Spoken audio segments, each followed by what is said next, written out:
So I told Coach Silverfield whatever he needs to get done, I'll help him get. Yes, sir. I told Coach Silverfield whatever he needs to get done, I'll help him get them done. So there's a few guys that haven't announced that they're coming back yet, but I've been on their tails, reaching out to them every single day, trying to get them locked in and all the information.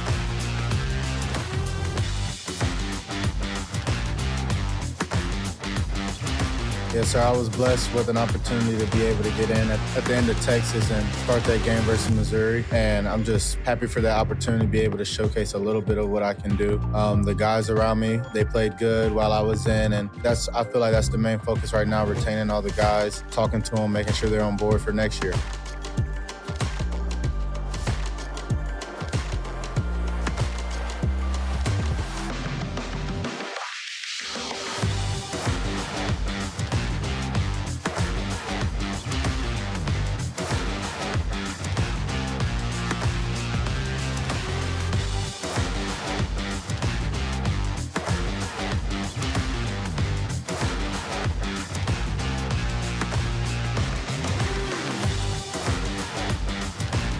I tell Taylor all the time, the thing that I looked up to him the most was seeing him and how he took his failure. I feel like he was really great at chin up and chest out through the ups and the downs. So being able to see him succeed as much as he did, obviously, the most important thing as a young guy is seeing how the vet responds to failure and keeps on pushing and keeps working.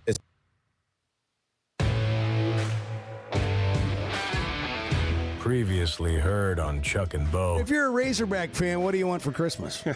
What do you want for Christmas? What are you asking for? I mean, seriously, what do you want? I want them to make a deep run in the NCAA basketball tournament. That to Chuck's me is when, yeah, it's fun. Chuck's first That's on fun. Santa's list. I am. Going to a bowl game, deep run in the basketball tournament, going to Omaha. Those are the really fun things about being a Razorback fan. That's not too much to ask, is it? I don't think you're asking enough. I think you got to think bigger, dream bigger, Chuck. The Chuck and Bo Show. I would resist the urge to drink this morning. Stop. I'm done. You said a lot of good things there. Well, I don't know if I said one good thing. I met a guy last night, love y'all to death, Jeff. You mind if I share? I'm looking forward to it. The show of record for Razorback fans. Driving my son to school, and first thing he says when we hop in the car, he says, "Let's turn on the Chuck and Bo There we show." go. It's too early for this kind of conversation. I'm still half asleep. Here are your hosts, Chuck Barrett and Bo Mattingly. I don't care how bad your day was yesterday. I don't care what went wrong. You did not have as bad a day as Chiron Moore. I mean, he wakes up in the morning, he's the head football coach at Michigan. By the end of the day, he's been fired and he's in jail. That's a bad day. God dang, Chuck, good morning. Oh, don't act surprised. We talked about this 5 minutes ago. Don't act like you're surprised I'm bringing it up. Save me. You knew I was going here. All of you did. No matter how bad your day was, yesterday, today, or tomorrow, it's probably not as bad as Chiron Moore's. Yesterday, he had a bad day, yes. I don't know, between Michigan and Michigan State, man, they're competing to blow up contracts. Wow. What Holy a deal. cow. Yeah, but Michigan Christmas. won't have to pay anything. Neither did Michigan. No, they both State. got off. They Right? both got off Mel without Tucker- having to pay anything. Mel Tucker said, I'll take your $100 million and I'll get rid of it. You can have it back. Mercy sakes, man. Something about Michigan, man. Well, listen, that was stunning news yesterday. Well, I was trying to find out this morning, is he still in jail? Well, yeah, that was the follow-up. That was like, what is going on? Well, apparently. What happened? Apparently, he went somewhere yesterday afternoon, and around 4 o'clock, somebody called the cops. And before you know it, he's in jail. That's a bad day. Yeah, and before you know it, he's in jail on some sort of assault charge. And, like, I've looked this morning to see if he's, like, out of jail, and I've not been able to find anything that says he's, like, out of jail. And so, you know, I mean. Chuck's been looking. I have. I'm worried about the guy. He's, Did somebody get him out? I mean, you know, hey, what was funny yesterday to me, though, in all seriousness, was I'm not a big Dave Portnoy fan. I'm just going to get that out there. But his response, and so many Michigan fans' response yesterday morning was, we don't go 9-3. We got higher standards than that, as though we got him. You know, the guy goes 8-5 and 9-3. We had to do something, so we got him. You know, the standard's higher here. Now, I don't know if that's what happened or not, but that story to me, I mean, just when we thought all the coaching dominoes had fallen, maybe the biggest one is still out there. You can argue the Michigan job is the best job in college football. I'm not saying it is, but a Michigan person or anybody elsewhere could argue that it is. Who's going to take that job? There may be a sitting coach take that job. Whatever you think about Michigan as a fan, you know this if you pay attention to college football, that's one of the biggest jobs out there. I mean, it's just different. Like people that didn't that re-upped, that didn't go anywhere, coaches I'm talking about in this past cycle may have considered that job if they weren't considering another. I mean, if Michigan calls you for the head football coaching position there, you listen. Well, I don't care who you are. I'm not listening. But. Let's just talk it through here. Bart brought this up earlier. Let's just talk it through. Kalen DeBoer goes to Alabama. Lane Kiffin goes to Alabama without ever coaching a game at LSU. You mean DeBoer goes to Michigan? Yeah, DeBoer goes to Michigan. No, Kiffin's not going to. Kiffin goes to Alabama and never coaches a game. That'd there. be wild. What do you think? Well, I mean, let's just throw it out there. If what do you somebody think? was going to, Kiffin might be the guy. But who is going to be there? If you're Ryan Silverfield or anybody else right now, you're really looking at that Michigan roster. Well, you're really going, who do we like there? Who would be a fit here? Who can we get? Are there one or two players? And it's going to be really important for Michigan to get this all sorted out quickly in terms of who the head coach is going to be, because the portal will open on the 2nd, and guys will start leaving there if they don't know who the coach is going to be and they've got a great opportunity somewhere else. That whole roster just opened up. There's certainly that possibility, yes. I mean, they there's been stuff going on there for a while, and this all is the shadow of Harbaugh. From the sign-stealing stuff to, I mean, the whole reason Chiron Moore was hired was because Harbaugh was forced out. He landed in the NFL, but, that was a bad situation. And Moore suspended 2 games in the fallout from all that. They've just had stuff going on in their football program for 2 or 3 years now. And I guess from what I read, a young reporter who covers Michigan State actually wrote about all this about 6 months ago. And because he was a young reporter who had Michigan State ties, everybody, it was just discounted and discredited. But I guess what he wrote was true.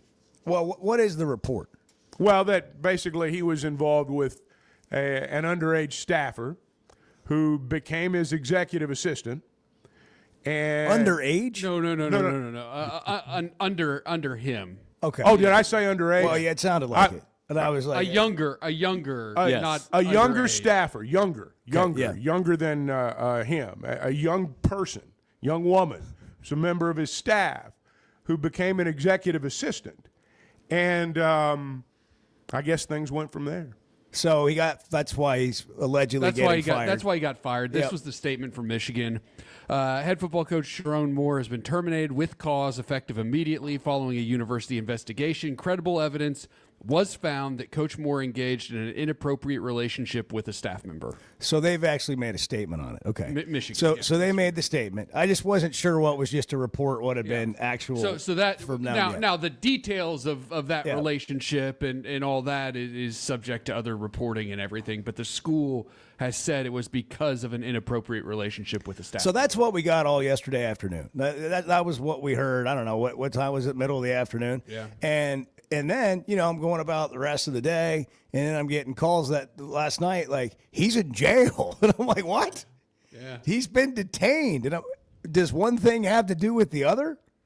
And there's no information, virtually, other than what Chuck said about, it being a couple miles from the school and we'll whatever. find out sometime today. Suspect in an alleged assault. Suspect in an alleged assault is what the statement from the authorities. So just a reasonable thought would be that he didn't take the news very well, and had something to say about it. Or I don't know. Is this his home? I mean, he's married with kids. Was this at his home or was this somewhere else? It was not at his home. Yeah. Okay, No. so it wasn't at his home. It was not at his home. It was at a house. The only thing I saw in terms of a description was about 2 miles south of Michigan Stadium. 3,000 block of Ann Arbor Saline Road. Yeah. That's what the statement. Somebody do a Google Earth search on it. Let's find this spot and see what it looks like. Man, there. well, there you go. Just like that. That's the biggest surprise of the coaching carousel. That's a bad Wednesday. That's A bad Wednesday for him, bad Wednesday for Michigan. By the way, can we just say this? Like, Michigan won a national championship, apparently cheating, right? yeah. Apparently stealing signals through, some sort of Spygate Yeah, they deal cheated. like, New England had at one point. And we all sat around and watched them have a very good team, but then also go on and win the national championship while all this is going on.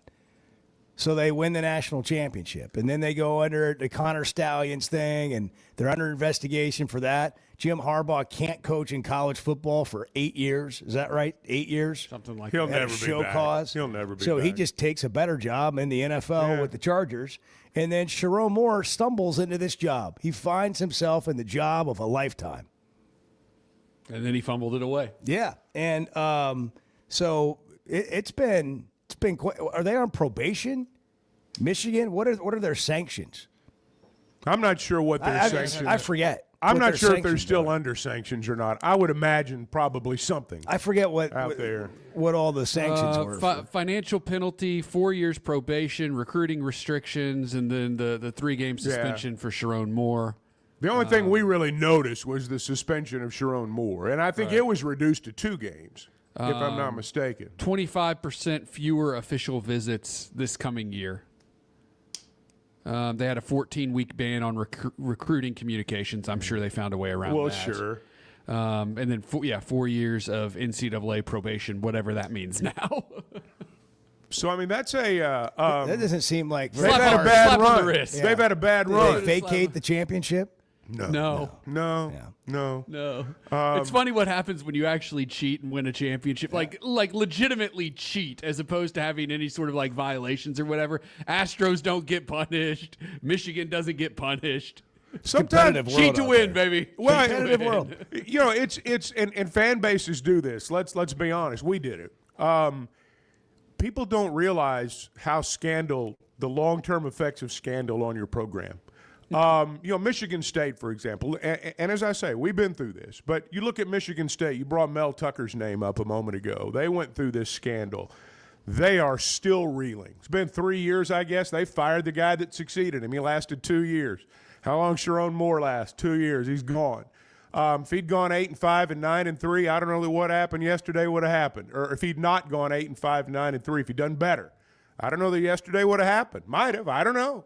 But it affects you long term, and that does affect, I think, the quality of the Michigan job right now. Although in most years you could argue it's the best job in America. If Michigan doesn't absolutely nail this hire, this is my prediction. Doesn't absolutely nail this hire, has to get the exact right guy at the right time, they will be irrelevant for the next decade. See, I think when people Irrelevant. say if Michigan doesn't get this right, I don't think Michigan's got much strength in all this right now. No, that's my point. I and think they're looking at a period of being irrelevant. I don't know about that. I don't know if I'd go that far, but it's going to be really, I don't know. We'll just see. Well, this is the biggest story in college football right Look, now. they're the winningest program in college football history. They have the biggest stadium in the country. And before Jim Harbaugh, it's like what happened to Michigan for a decade or longer. Brady Hoke. Who else? Who else am I forgetting about? Rich Rod. I mean, it was not the Michigan that Jim Harbaugh brought it back to. No.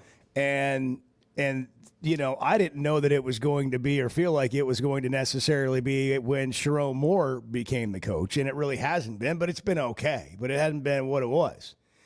And, Ohio State's on a huge run right now, and That's a big part of it too. but Michigan's a very attractive job.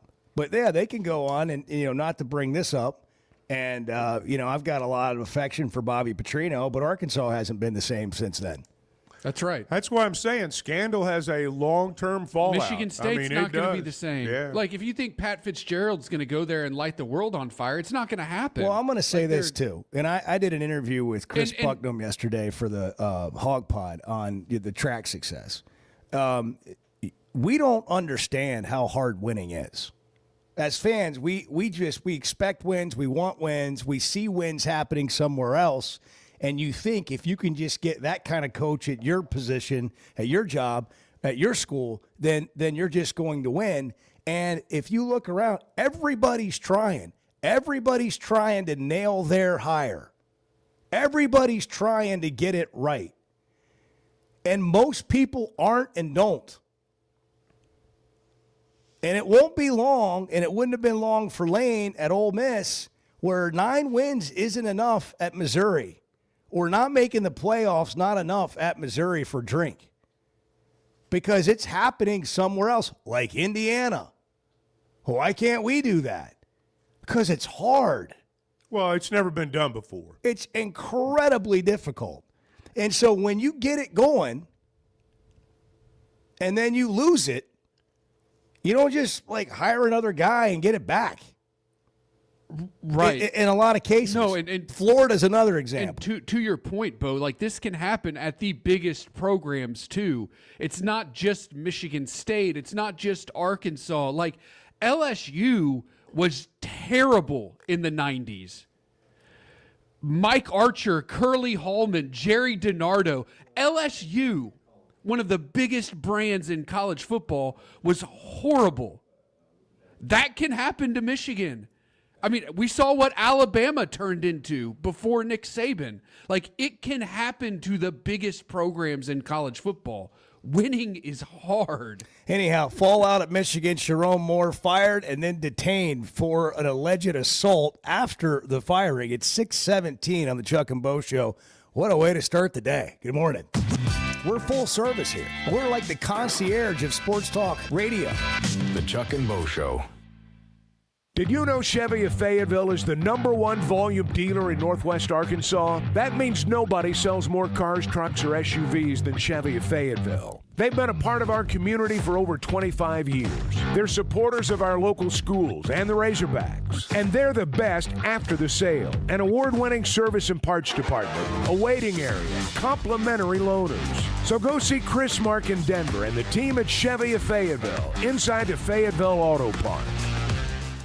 Distribution Solutions Incorporated began providing superior customer service back in 1997, based out of Harrison, Arkansas, and they're supporting our local communities today and always looking for professional OTR drivers. DSI knows drivers by name. They're about their people, and when you work with DSI, it feels more like a family than a job, and they know home time matters. If you're a driver, check out their website, drivedsi.com. All the benefits, all the vacation time, and that home time that matters. Oaklawn is here for when you want the ultimate escape, all in one place. Check into the luxury hotel. Escape to Astral Spa, the only Forbes 4-star rated spa in Arkansas. Indulge at award-winning restaurants like the Bugler or the Oak Room and Bar, all before having the time of your life at the 24/7 smoke-free casino, where the energy goes all night. Here, excitement and luxury meet under one roof. Oaklawn Hot Springs. Join the fun. Gambling problem? Call 1-800-GAMBLER. When it comes to watching games, nobody does it like walk-ons. Over 60 TVs at every location, and the food and drinks win. Mouth-watering Louisiana cuisine, like po' boys and gumbo, plus fan favorites, like the best burger you can get anywhere, and more draft beers and cocktails than you can count. Incredible food, wonderful service, and a viewing experience like none other. Walk-On Sports Bistro. We live for this. Kids, there's never a good deal good enough with a bad person. Still a bad deal. The Chuck and Bo Show.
Are you in the holiday spirit yet? No, I'm not. And I don't think it's a shortcoming. I'm not trying to get there. It's just that, like, the week will come and it'll happen organically. The Chuck and Bo Show. Bart handed me a stack of notes. I don't know where I put them. I've got yesterday's notes. It's probably on the other side of that piece of paper there. You got a whole stack over there. I don't know. What are you looking for? Well, just the the rundown for today. Yeah. Thank you, Bart. Former, I don't know what I did Sam with Pittman assistant is expected to rejoin Arkansas's football staff. Yeah. Ryan Silverfield. Darren Wilson. Yep. And Sherrone Moore in custody. We covered this.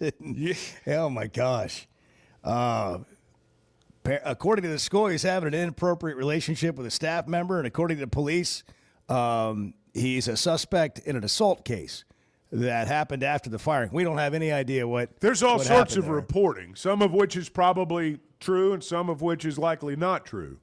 Meanwhile, Eric Mateos, the Arkansas offensive line coach under Pittman, expected to be hired at Wisconsin, and Tennessee is down the road apparently with Jim Knowles to be their new defensive coordinator after signing that lucrative deal at Penn State that he left. He left Ohio State. College football just is the gift that keeps on giving. Jim Knowles wasn't even allowed to celebrate with Ohio State after helping them win the national championship because he was leaving for Penn State. And basically less than a year later, he's going to be in Tennessee after signing a massive deal at Penn State. So, boy, the college football world is just always And there's one more big coaching job to fill. On. And depending upon who takes it, there may be another one after that, just when we thought it was over. Just for fun, I want it to be somebody really interesting. Like, I hope they don't just go get, like, Brian Dable. Let's not have one of these boring promotions, man. Let's bring in somebody can it be from like the outside. Urban Meyer? Yeah. Brian Kelly. Can we have Brian Kelly? Yeah, can we have something like that? Hey, Brian Kelly might do great at Michigan.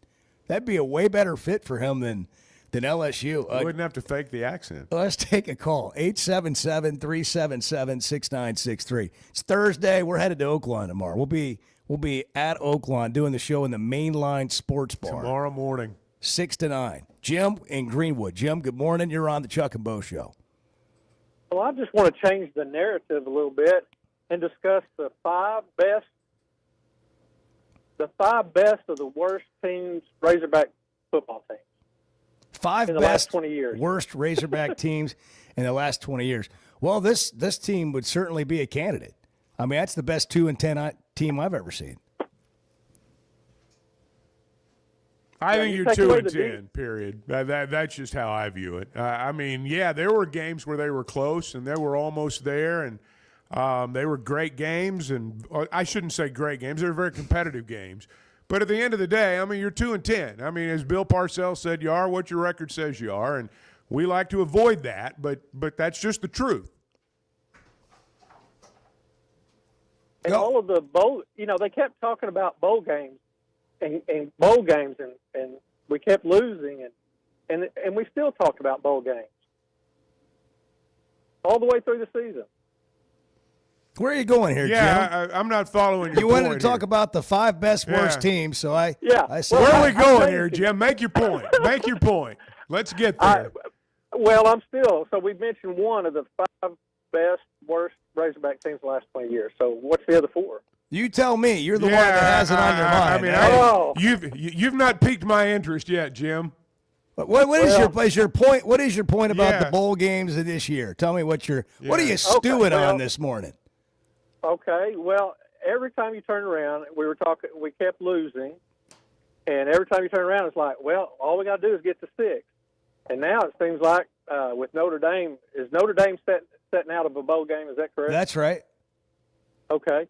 So then we're starting to – we got hope again. Maybe the Razorbacks can – like I've seen – The season's over. Teams. What do you mean? Like they couldn't the season's been over for high school teams before too, and then they find out they get to go to the state playoffs, and they have to go back and get their uniforms back on and play. So in the what state you're playoffs. saying is there's going to be a way for 2-10 Arkansas to get into a bowl game? Is that what you're saying?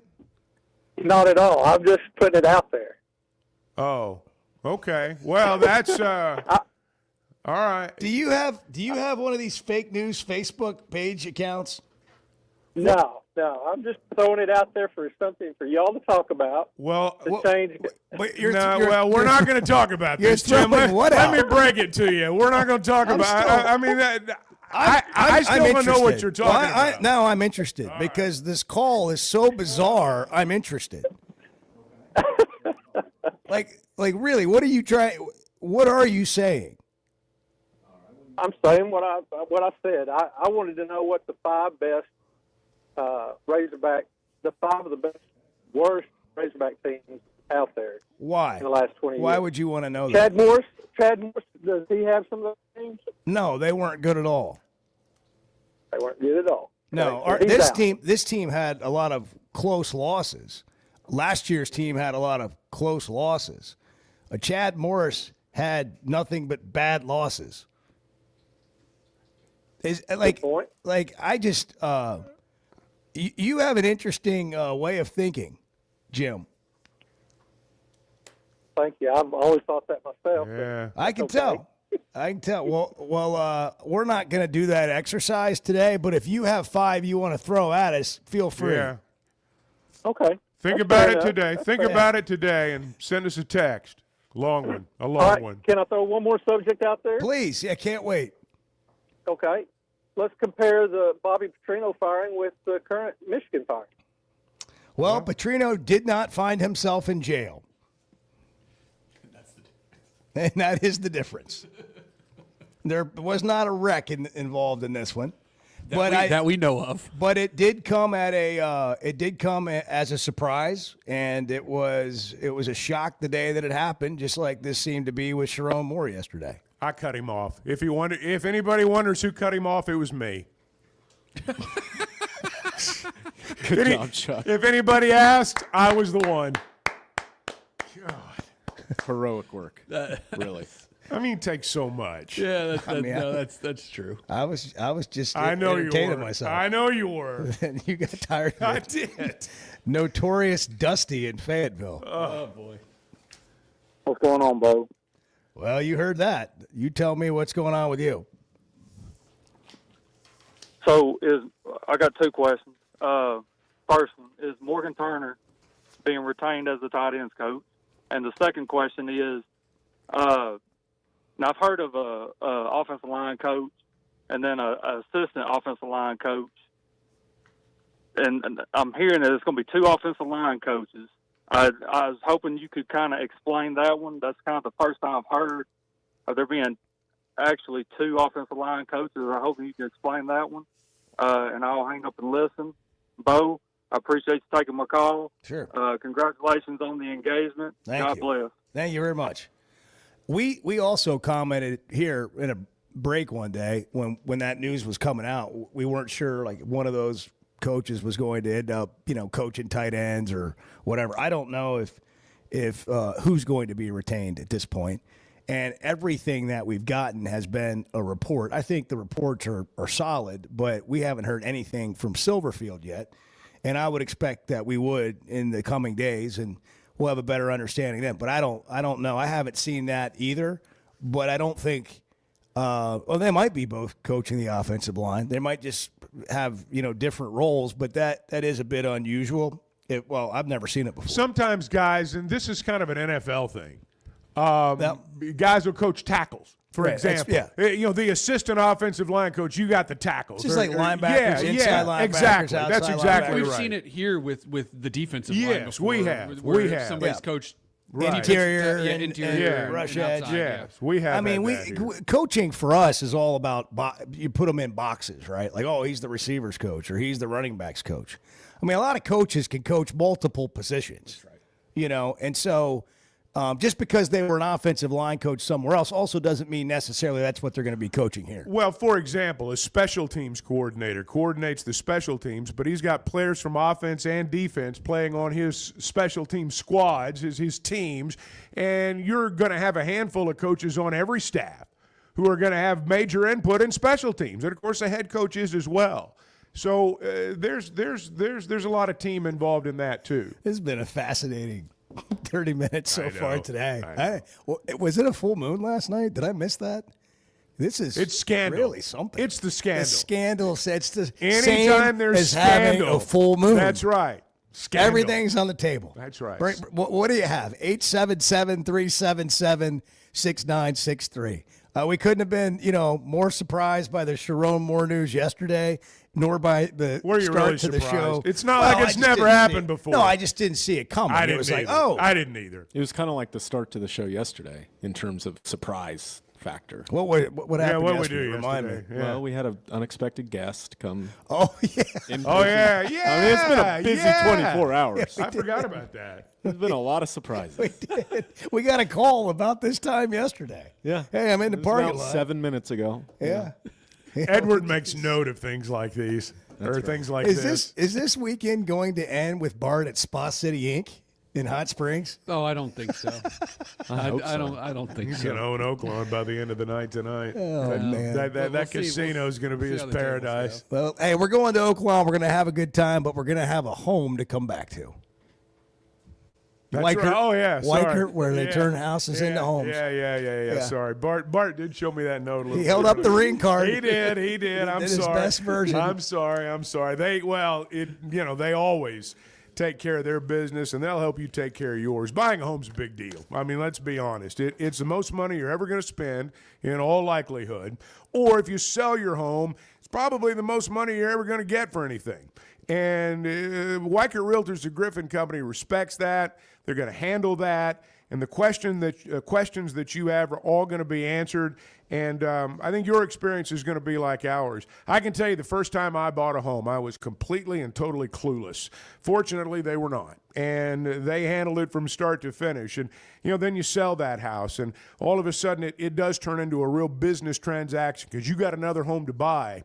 They'll walk you through that process. They'll get you from the start to the finish, and you'll be pleased with the way it transpires at the end. That was my experience. That's what I can speak to, and I think it'll be yours as well. They're in Washington and Benton counties. They're in Fort Smith. They're in Branson, and you can always log on to WeichertGriffin.com. Derek, you're on the Chuck and Bo Show. Good morning. How about them hogs, gentlemen? The Chuck and Bo Show. Are your gutters ready for fall? Leaves are coming, and that means it's time to protect your home. At Hog Trough Gutters, they install high-quality leaf guards that actually work. Don't waste money on the cheap guards from big box stores that clog up, and don't get stuck paying triple the price with those big national companies. With Hog Trough, you get the best of both worlds: professional installation, premium aluminum, and stainless steel guards, as well as a 20-year warranty. Give them a call today to schedule your free inspection, or visit hoggutters.com. When something goes wrong, a car wreck, an injury, mounting debt, or getting denied the help you deserve, it's hard to know where to turn. That's when Cadell Reynolds shows up. This is a team that fights for Arkansans. Personal injury, disability, bankruptcy, they handle it all. And they know how to get results. You've got enough to deal with. Don't try to figure it out alone. Call Cadell Reynolds, 866-314-3728, or visit CadellReynolds.com. Cadell Reynolds. Make the right call. Chuck has thoughts. I'm going to have some coffee and let you guys roll for a while. This is going to be good. The Chuck and Bo Show.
I can't figure out if Chuck's playing a role here, or this is how he feels, or if he cares at all.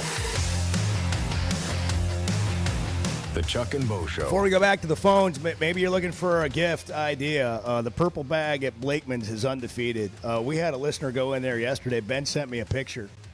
Somebody took advantage of the opportunity. You know, when you leave there with that purple bag in your hand and you're going to give it to somebody as a gift, you got a big smile on your face. You got that energy, that extra bounce in your step because you know you did well. Blakeman's, they're the diamond experts. It's what they do. They've been doing it for generations. And this season, give the gift that shines bright to the person you love. Whether you're getting engaged, maybe it's earrings, maybe it's a timepiece. But the experience that you have with Blakeman's is the same kind of experience we talk about with all of our partners here on the Chuck and Bo Show. We've experienced it. We believe in them, who they are, how they do things, and they're going to take care of you, even if you don't know what you're doing, which is me, when you go in there. And it's happened over and over and over again, and I know it can for you too. Blakeman's Fine Jewelry, it's more than jewelry. It's your story, but they are the official jeweler of the Arkansas Razorbacks. Lane's in Cave City. Lane, good morning. Good morning, guys. I hope y'all's doing okay. We are, Lane. Hope you are too. Yes, sir. Now, this is probably a dumb question, and I'm sorry if it is, but so I'm wondering, when do y'all think we're getting close to seeing like these corporations, these big businesses, to start drawing this money back from these colleges going towards NIL and stuff because they're not, well, like y'all said before, how big of a return are you seeing off of a college running back or college quarterback promoting your product compared to Russell Westbrook or let me just jump in. There aren't a lot of big businesses investing in college athletes. There are a few. What's the glasses? Warby Parker, is that what I'm saying it right? Yes, sir. They did the Arch Manning thing, but you don't see a lot of that. Who was the transfer quarterback you mentioned? Chambliss is on AT&T. You see a few things here and there, but they're national ads, national ad campaigns. You don't see a lot of stuff locally, within states beyond just, stuff here and there. Yeah, like it's well known that Frank Fletcher, for example, helped get Taylon Green, but that wasn't about, and Taylon did a couple of vehicle commercials, but he wasn't doing it wasn't like that was the big part of the thing. Right. It was more of a donation, and you attach it to that. But yes, here's where I think it is. When you go, if you're Hunter Yurachek in Arkansas's case, and you're going to go talk to the top 5 or 10 donors in the state, I think we're getting to a point where it's like, all right, where's my money going? Now, there's giving that's happened traditionally in college athletics. Parking passes, your suite, your donation to the Razorback Foundation, your tickets, all that, and then you maybe give some more because that's what you've done for years. Well, now I think some of these people are saying if we're paying all these players and we're running it like a business, I just want to know if I'm going to give $500,000 or I'm going to give $2 million, what it's actually going towards. And some people might want it to go towards softball, or they might want it to go towards track. And then other people, they want a little more control or a little say, control is the wrong word, and what that money is going to go for in football. So when I look at a situation like Utah and private equity and all that, as much as anything, as much as getting a cash infusion, they're also getting a setup that's like a board who's going to decide how their money's spent. And then they can go back and report to the people that have invested, just like you would in real business. And I think that's just where we're headed because it is turning into a business. We don't like it, but that's what it is. And we can't pretend it's not, play like we're amateur college athletics, but we're actually in a business and expect it to work very well. And that's one of the issues we have. We're like, it's not being run particularly well or anything. Did that answer your question? Yes, sir. No, it did, because when y'all brought up the Utah deal the other day, it kind of confused me on what corporations are really going to just start piling money into different college athletic departments when they're pretty much not getting no return. So, yes, sir. No, that sure did. And, guys, don't talk to you again. Merry Christmas, and thank you for taking my call. Hey, thank you. Merry Christmas. Hey, there's a difference between, like, corporations getting athletes to do commercials for them and what we're talking about with private equity. That's right. There's I hear what you're saying, and I know a lot of people like that approach. It's purely transactional. Yeah. When people say, college athletics has become purely transactional, I mean, that's the real example there. Here's where I think a lot of colleges have messed up over the years, including us. I'll be frank. There's an aspect to giving that I've always referred to as faith-based giving, and I'm not talking necessarily about religious faith. I'm talking about faith in you. Bo, if you're the one asking me, I'm talking about personal faith in you. I'm talking about faith that what I'm giving to serves the greater good. I think when you look at the people that have really funded our program, the people who were there through thick and thin, who didn't view it as a transaction, who didn't expect to be repaid tenfold for what they'd thrown in, those are the people that built our program. Those are the pillars that still remain in place. They gave because they believed what they were giving to served the greater good. In some cases, the greater good just being our state and the fact that the Razorbacks had become our front porch and are our front porch in a lot of different ways. But they also believed in who they were giving it to. They believed in the ideal that their university espoused. They believed in all that stuff. I don't think people believe in that anymore. And I'm not just talking about here, I'm talking about nationwide, because all these administrations are transient. They move the same way coaching staffs do. Athletic administrations move around at the drop of a hat. Talk to any of them. They've all worked at 8 or 9 different places. It's how the game works now. And so by virtue of that, it is completely transactional. And I hear you when people say that's the way it's going. Well, if that's the way it's going, then we've already failed. Yeah. And that's just my view. We've I know people professionalized disagree the sport. on that, but no, there's a good point to be made there. We got to hit a break. Let's come back to this. We'll be right back. I rambled too long. No, it's a good point. 6:47. Good morning. There we go. Here we go. Let's take some personal shots. You want to? I mean, come on. Let's take some personal shots at him. The Chuck and Bo Show. First Security is about more than great banking. Yes, we provide the financial expertise, digital tools, and everything else you need when you need it. But we also go all in on local support with friendly professionals, plus convenient locations all across the state. Because we believe personal banking is better banking. Visit fsbank.com for details. That's fsbank.com for friendly, local banking with First Security. Bank better. Member FDIC. Football season's here, and Flight by Yuengling is the light beer built for game days. Tastes like a Yuengling, but it's a light beer, and only 95 calories. Flight raises the bar for what a light beer should be, and now it comes in a 16-ounce resealable twist-off aluminum bottle and skinny cans. Perfect for tailgates, watch parties, or just kicking back after the game. Pick it up at your favorite store or ask your bartender. Flight by Yuengling, the next generation of light beer. Hey, it's Bo. I recently got engaged, and Ben Blakeman helped me out. You told me the Purple Bag's undefeated. The Purple Bag is undefeated, Bo. And not only are we where Arkansas gets engaged, but it's where our boy Bo got engaged. I sure did, and now it's on to Christmas. What do we do now? Purple Bag under the tree, Bo. Take it to the next level with Blakeman's and my friend Ben. He hooked me up, and he can help you out, too. Let Blakeman's make this Christmas truly exceptional. Blakeman's Fine Jewelry, because brilliance begins here. Buying or selling a home's a big deal, and you want someone who is with you every step of the way. That's why those of us at the Chuck and Bo Show wholeheartedly recommend Weicker Realtors, the Griffin Company, because we've experienced it. They've been my partners for life. They're Bo's partner now, and I promise you, when you become involved with Weicker Realtors, the Griffin Company, they'll become your partners for life, too. They've been turning houses into homes since 1978, and you can always log on and check out their selection at WeicherGriffin.com.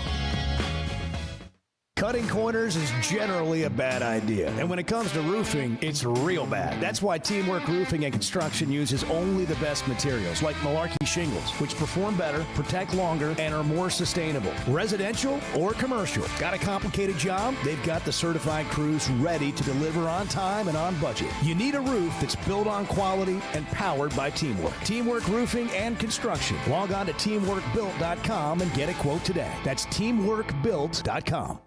Woodhouse Spa is making the holidays easier and more relaxing. Give the gift of calm. Woodhouse delivers a customizable spa experience with every service tailored to your needs. And Woodhouse Spa gift cards are as meaningful as they are effortless. You can pick them up online at rogers.woodhousespas.com, or if you go in person and spend $250 or more, you'll receive a special holiday gift while supplies last. Woodhouse Spa Rogers in Pinnacle Hills, or online at rogers.woodhousespas.com.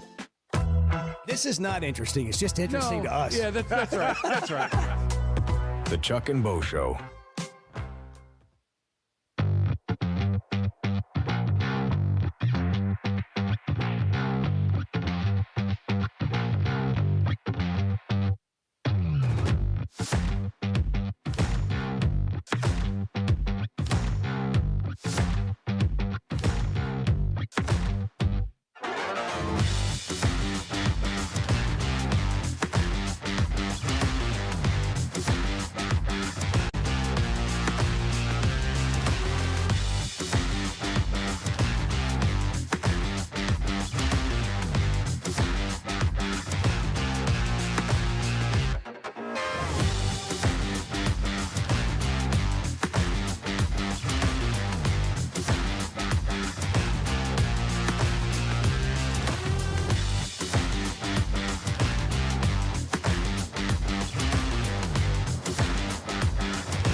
Are you owning the day? Like, if you're not, at that point, it's still early enough to get your butt in gear, right? Can I point something out here? It's okay to drag in the morning. It's okay. I mean, You're not helping this. I don't care. We're not a self-help show. The Chuck and Bo Show. Well, if you do need help, Bill Reynolds and the team at Cadell Reynolds can fight for you. Chiron Moore will be hiring somebody. You never know when you're going to be in a position where you need help, and they can help. CadellReynolds.com. Make the right call. You can get a free consultation at Cadell Reynolds. I mean, I was just trying to relate something to the news. Yeah. That's all I was doing. He needs a good attorney. Broke Keith is in the house. Broke Keith, good morning. Hey, bitches up in the house.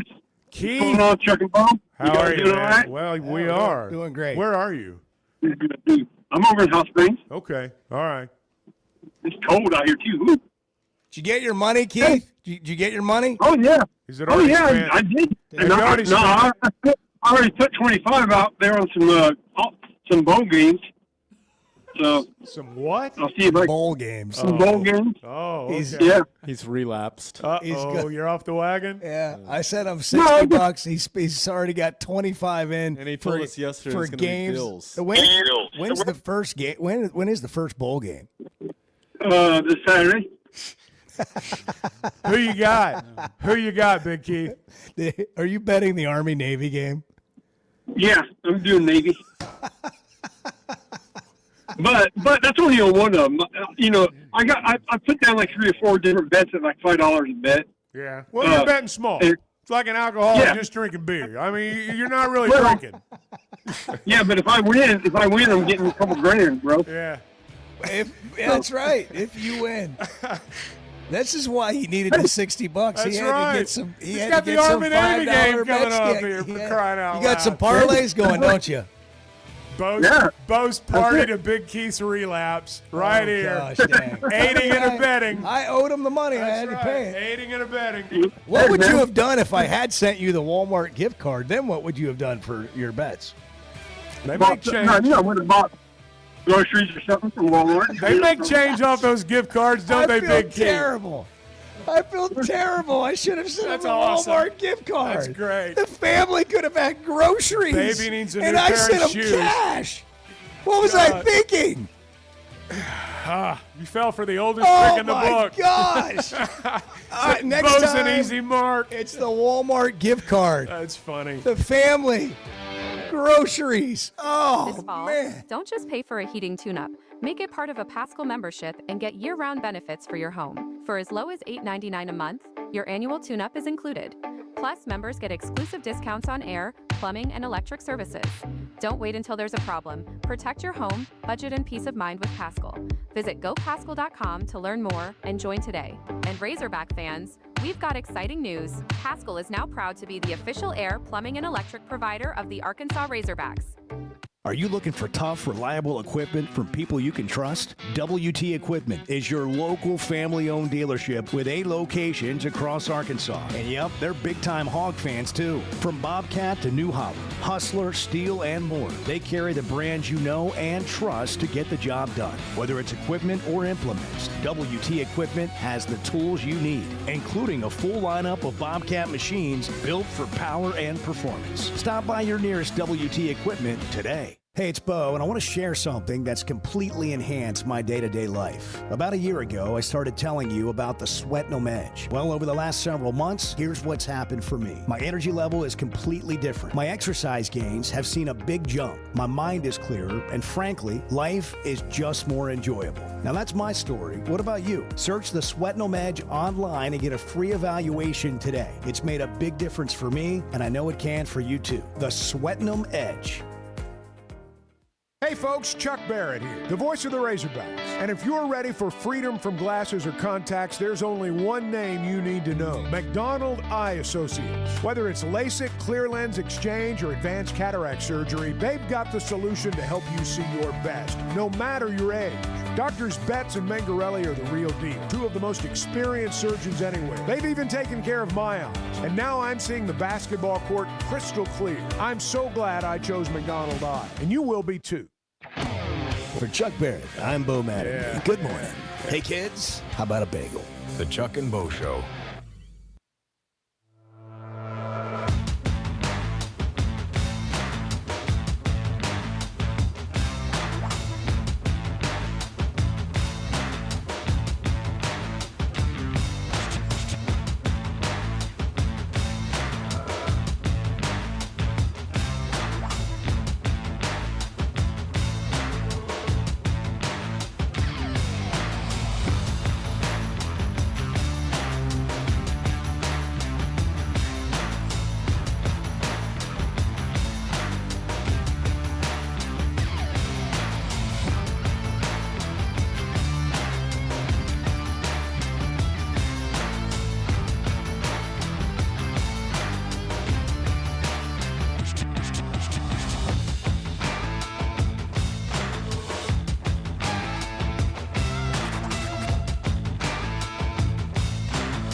Previously heard on Chuck and Bo. Oh, I'm pretty pissed about the donut situation. I can tell. I think glazed donuts are trash.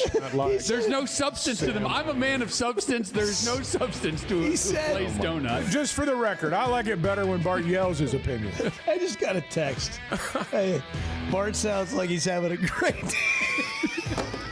It's the donut, man. It's the donut. I had a very positive attitude this morning. So what happened? And then a series of events have transpired. Chuck and Bo Show. I would resist the urge to drink this morning. Stop. I'm done. You said a lot of good things there. Well, I don't know if I said one good thing. I met a guy last night. Love y'all to death, Jeff. You mind if I share? I'm looking forward to it. The show of record for Razorback fans. I'm in my Sunday school, and first thing he says when we hop in the car, he says, "Let's turn on the Chuck and Bo show." It's too early for this kind of conversation. I'm still half asleep. Here are your hosts, Chuck Barrett and Bo Mattingly. I don't know about you guys. I'm feeling kind of festive today. We're going to Hot Springs. Yeah. We're going to be at Oaklawn by the close of business today. Tomorrow's opening day of racing season. We're going to be there for the morning show. I mean, we're going to have a big time. We are going to have a big time. I mean, I can't wait to watch a race with you.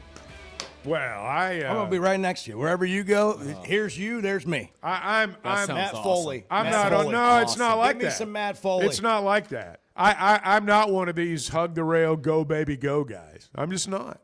I just want to be right next to you. I want to be your Well, shadow. that's fine. I'm going to be like your shadow. Get in line. But Lottie frickin' God! That's like Kurt Signetti. Get in line, man. I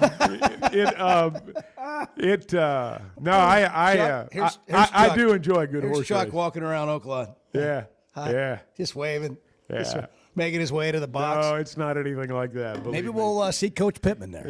You don't have the racing form, and you're like, oh, I'll have a racing form. Do you beat that form down the stretch? No. I know. I don't do anything on, like two. I sit calmly. You'd never even know I have money on it. I do a little of that, Bo. And then you just quietly walk away and collect your cash. Or I quietly walk away and mutter bad things under my breath. Just like the movie you watch, pick it up and just drop it on the floor. Anybody that says they figured out betting horse racing is a liar. I mean, they're a liar. Damn liar. Yeah, they're a damn liar. And it is, it's, if there was ever a game of chance, that's it. You can study those racing forums. You can do it until you're blue in the face. And some say it'll say, declining speed in his last 4 races, and that's the horse that'll win. I know some people will disagree with this, but for me, the races aren't about winning the bets on the ponies. I agree with that. It's about the festivities. It's about the atmosphere. It's about the environment. It's about what you see. And it's not just on Derby Day. There's just something about going to the races and experiencing it all. It's just different. I love watching the horses run. And I will tell you, one of my favorite things in sports, and I'm including all the ball, all the everything, is watching a horse from the back of the pack on that last turn, really kick it in and overtake everybody and win that thing by a nostril right there at the end. I just think you're getting me fired I up. think that's one of the most exciting things out there to watch. The sound of the hoofs hitting the ground. No question. Oh, it's just nothing like it. It is. I understand these people. Some of them throw their lives away. Some of them get rich. But the people that throw themselves into horse racing, I completely understand how they do it. I'm going to tell you when the Kentucky Derby happened a couple of years ago, Mystic Dan won it, and all those Arkansas boys were up there on the stage. I mean, I was 1,000 miles away, and I was right there with them, man. I mean, it was so awesome to watch them have that happen, and or watch them have that happen to them. It was just such a great moment, and I love being there. I love watching it. I know just enough to lose all my money. That's why I don't take a big wad of cash in with me, because I know I'm going to lose it. But I sure do enjoy it. Oh, it's fun. It is a lot of fun. And just think, guys, tomorrow morning, sorry, Edward, we're going to wake up. You're going to wake up in your room, Bart, hopefully. Chuck's going to wake up in his room, and I'm going to wake up in my room, and we're going to open the blinds, and you're going to be staring at the racetrack. We each have our own rooms this time. I mean, last time we all had to bunk out together. Yeah, we stayed together. All in one room. That was a rough king that was bed situation. Awkward. That was an awkward night. King bed situation. It really was. And I appreciate you taking the bed and Bart taking the couch, and I slept in the bathroom. That was a rough one. Can you imagine? Just for 1 second. Chuck's biggest fear, Bart, would be stuck in a snowstorm with us in like Ann Arbor. Well, let's not act And like we're stranded in a vehicle, hanging out with Sherrone and we can Moore. barely make it to that Motel 6 up the road. If we can just get there, and they've got one room, we'll take it. Yeah.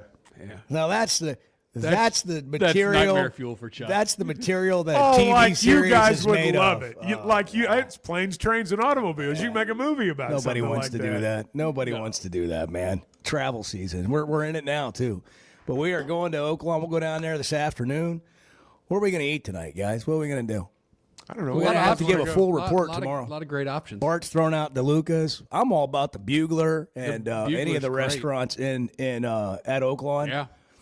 But yeah, racing season starts tomorrow. We'll figure it out. We'll tell you about it tomorrow. But we'll have some guests on from Oaklawn tomorrow. You know what the best part of tomorrow is going to be? That corned beef sandwich. First one of the racing season. Oh, can't beat it. 50 cent? Put a little horseradish sauce on it. I'm with you on that. Yeah, I can go there with you. I can go there with you on that. Saturday. I'm telling Saturday. you. Is it Saturday? I think it's Saturday. They have but I 50 mean, cents. they'll have them if it's 50 tomorrow. cents. They may not be 50 cents, Right. but they'll have for them sure, tomorrow. for sure. I'm just saying I that think- that's the traditional promotion. Yeah. You know, Okay. All that right. turn back the clock.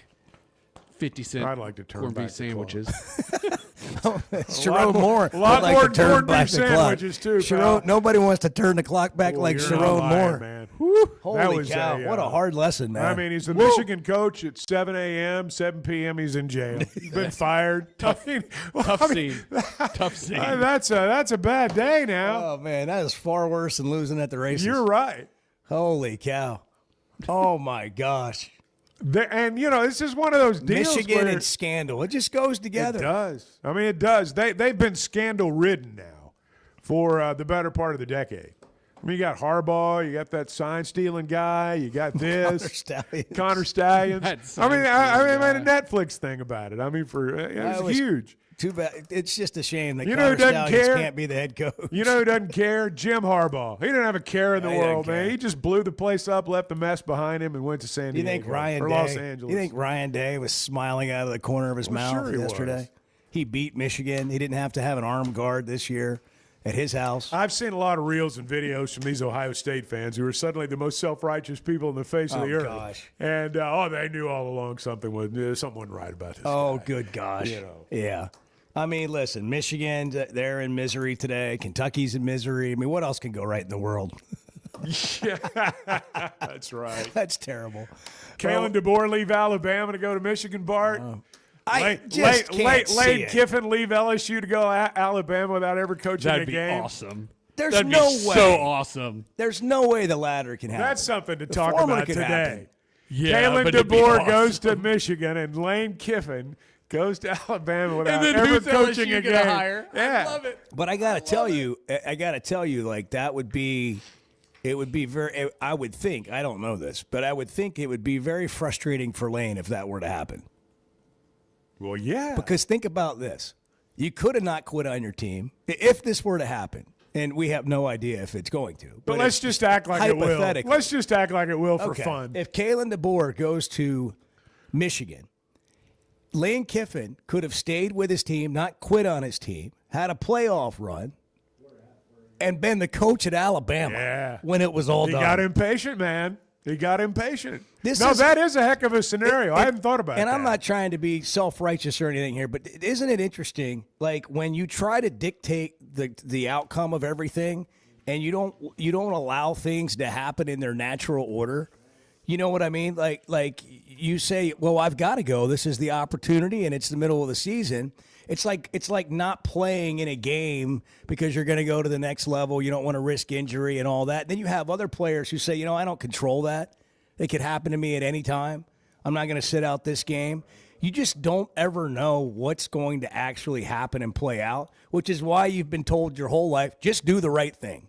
Now, what the right thing is, that's become murkier and grayer and whatever as we've gone on, and it just continues to in all walks of life. But that would be wild. That would be the most, some people would use the K word there, like karma. Oh. But that would be wild if he could have stayed with his team the entire playoff for as long as they last, and then been the coach at Alabama, which is the job the one job that he probably would love to have more than any other. And I don't know if Caleb DeBoer would leave Alabama to go to Michigan, but that would be the first step. And I could be wrong about that being Lane's dream job, but I don't think I am. I don't think you are either. I don't think you are either. What a day. It is. It's 7:12. Yeah, we'll be at Oaklawn tomorrow. Come by and see us. We're in the Mainline Sports Bar doing the show. I think we should have Basil on the show tomorrow. Are they doing their show there tomorrow? We'll be in the Top Golf Suites. They'll be in one. We'll be in another. And I think I'll be taking some swings. Yeah, all right. Yeah, Bart gets distracted in those environments. But and at the rate when we had the afternoon show, we'd be down there by the paddock. Yeah. And the races are happening, and we're on the air. Sure. And I'd look up, and Bart would just be gone. And I'd finally spot him way over there by those TVs, just pumping his fist, or more often with his head down. Go, baby, go. Yeah, and I mean, he left the show often for the races coming on, and where's Bart? I guess had to get to the window. Post time. You got to get that bet in. Well, now you just do it on your phone. Right. Yeah, you don't even have to go to the window anymore. I like going to the window. I like getting cash back. Yeah. You know, when you win, feeling that money in your hand. That's right. It's part of the experience. Plus, it goes into the slush fund. Yeah, there's it's cold hard cash. You know, you don't have to. I got to ask Wayne Smith tomorrow, the general manager at Oaklawn, when we have him on the show, is it appropriate or is it frowned upon? Is it standard or is it frowned upon to wad up your ticket and just leave it on the floor after you lose a race? Sort of like peanuts at like Texas Roadhouse or wherever. Yeah, that's a good question. Or Colton's or wherever they do It's part of the experience is like throwing your losing ticket on the ground. Yeah, that's what I'm saying. Is it just expected, like, or do you appreciate people that put it in the trash? I throw mine in the trash. Well, of course you do, Bart. That's what but, you do. I mean, you're a solid citizen. It's trash. It goes in the trash can. I mean, I would expect nothing less. But nothing captures a track, really. Is there any picture that captures a horse racing track more than a shot of, racing stubs wadded up on the floor? Seriously. It tells the whole story. It tells it does. And then you put a picture of Bart over there throwing it in the trash. And, Bart's probably had a good day. Do you get upset when people celebrate like they just hit it big? No, I'm happy for them. You are? Absolutely not. Now, there's a voice in the back of my mind that says, why didn't you pick that horse? Yeah, that's what I'm saying. I do that. Yeah. Like, should have had. I knew I should have had that one. I second guess myself each other. Pick. Celebrate each other. I knew I should have had that. Celebrate winning. Now, if they start doing it 4 or 5 times in a row, that's a different deal. But, I mean, that's a whole different deal there. Who's giving you your picks? Yeah, but once or twice, you're happy for it. 3 or 4 times, all right, you're showing off now. You kind of ease over there and see what you can pick up. What kind of info you can get. Yeah, exactly. Getting the job done. Hey, I'll tell you who gets the job done. It's WT Equipment each and every day. And there are so many people out there who are, they're working their farm or they're working somebody else's farm. They're taking care of their land. They're managing a job site.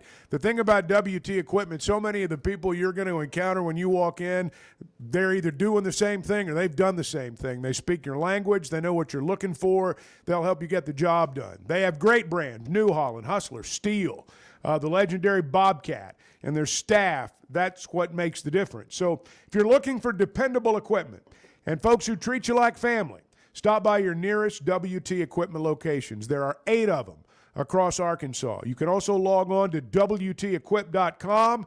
They'll help you get to work.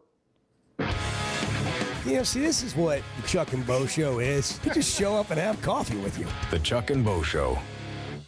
Distribution Solutions Incorporated began providing superior customer service back in 1997 based out of Harrison, Arkansas, and they're supporting our local communities today and always looking for professional OTR drivers. DSI knows drivers by name. They're about their people, and when you work with DSI, it feels more like a family than a job, and they know home time matters. If you're a driver, check out their website, drivedsi.com. All the benefits, all the vacation time, and that home time that matters. Hey, it's Bo. I recently got engaged, and Ben Blakeman helped me out. You told me the purple bag's undefeated. The purple bag is undefeated, Bo. And not only are we where Arkansas gets engaged, but it's where our boy Bo got engaged. I sure did, and now it's on to Christmas. What do we do now? Purple bag under the tree, Bo. Take it to the next level with Blakeman's and my friend Ben. He hooked me up, and he can help you out too. Let Blakeman's make this Christmas truly exceptional. Blakeman's Fine Jewelry, because brilliance begins here. First Security is about more than great banking. Yes, we provide the financial expertise, digital tools, and everything else you need when you need it. But we also go all in on local support with friendly professionals, plus convenient locations all across the state. Because we believe personal banking is better banking. Visit fsbank.com for details. That's fsbank.com for friendly, local banking with First Security. Bank better. Member FDIC.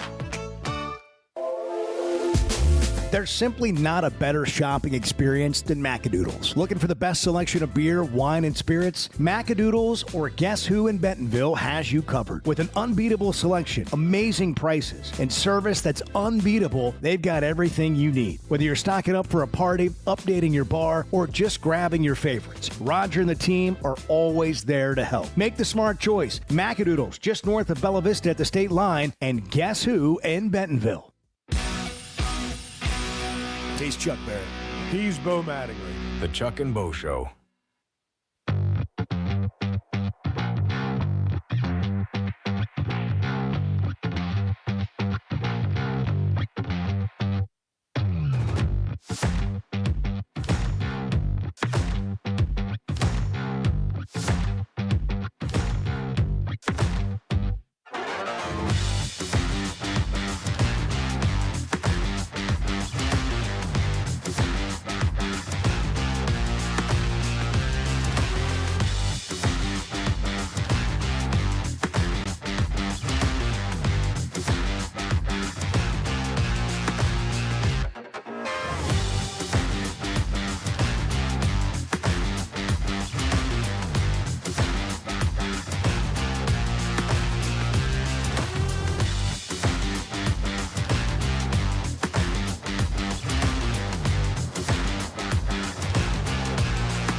Well, I just want to say we need to appreciate Boy a little more because Boy know what the hell he's talking about. Boy, too bad, boy. The Chuck and Bo Show. Ryan Silverfield's still putting his staff together. I think we'll hear from him soon. You know, he's been busy working, obviously, trying to put do his all this staff stuff. together. And then the next time he had his media up, I don't know, it seems like forever ago. What was it, like last week? And then we'll hear from him again, I'm sure, when the staff is assembled and you've got the transfer portal opening on the 2nd. We'll know a lot more about this team, you know, by mid-January. KJ Jackson gave us some insight, though. He was on the Razorback Daily. He's already said he's coming back along with Quincy Rhodes. They announced that at Silverfield's opening press conference. But here's something he said on the Razorback Daily this morning. the first conversation, one of the opening sentences, he corrected me real quick, and he made sure that I knew that his vision was to win everything next year. So we're getting to the championship next year. He fully believed that, and I fully believe it too. And that's one of the main reasons why I wanted to play for him, because he has the same vision for the Razorbacks as I do, and that's winning championships now. And it's not waiting years down the line, not building something for the future. It's turning this thing around next year and getting ready and rolling the ball out there and winning football games. Now, Chuck, I'm optimistic. And I get maybe criticized a little bit for that, and I'll take that. I would rather be optimistic than not. But let's just talk about this for a second. Ryan Silverfield is doing nothing to tamp down any sort of expectations. I mean, he's walking in to take over a program that just went 2-10 and a fan base that's feeling down, and he's telling everybody, expect a lot. Get ready. This isn't a long-term build. We got to win right now. I don't expect them to win the championship, any championship next year. I think it's reasonable to expect them to have a winning record. But then when you look at the schedule, that's also challenging. He's fully aware of all that stuff. What do you think of his approach to not try to manage expectations, but just to be like, have them. Like, we're going to win here. Let's quit thinking this way. Let's go. Look, that doesn't win you games, but we talk about culture all the time. You know, there is a culture and a mentality and a thing that, how you think and what your approach is. How do we feel about this? Part of winning is expecting to win. I mean, I believe that. Part of winning is expecting to win. There's two sides to this. I mean, there will be those that say under promise, over deliver. There will be those who say that, if you're going to change the mentality, if you're going to, take away the loser's mentality, as some would call it, you got to talk about winning everything. There's something to be said for both sides of the coin there. Just to be perfectly honest. Look, we can talk about staff. We can talk about all kinds of stuff. But the guy we just heard talking right there, he's going to have as much to do with the success or failure of next season as anybody breathing.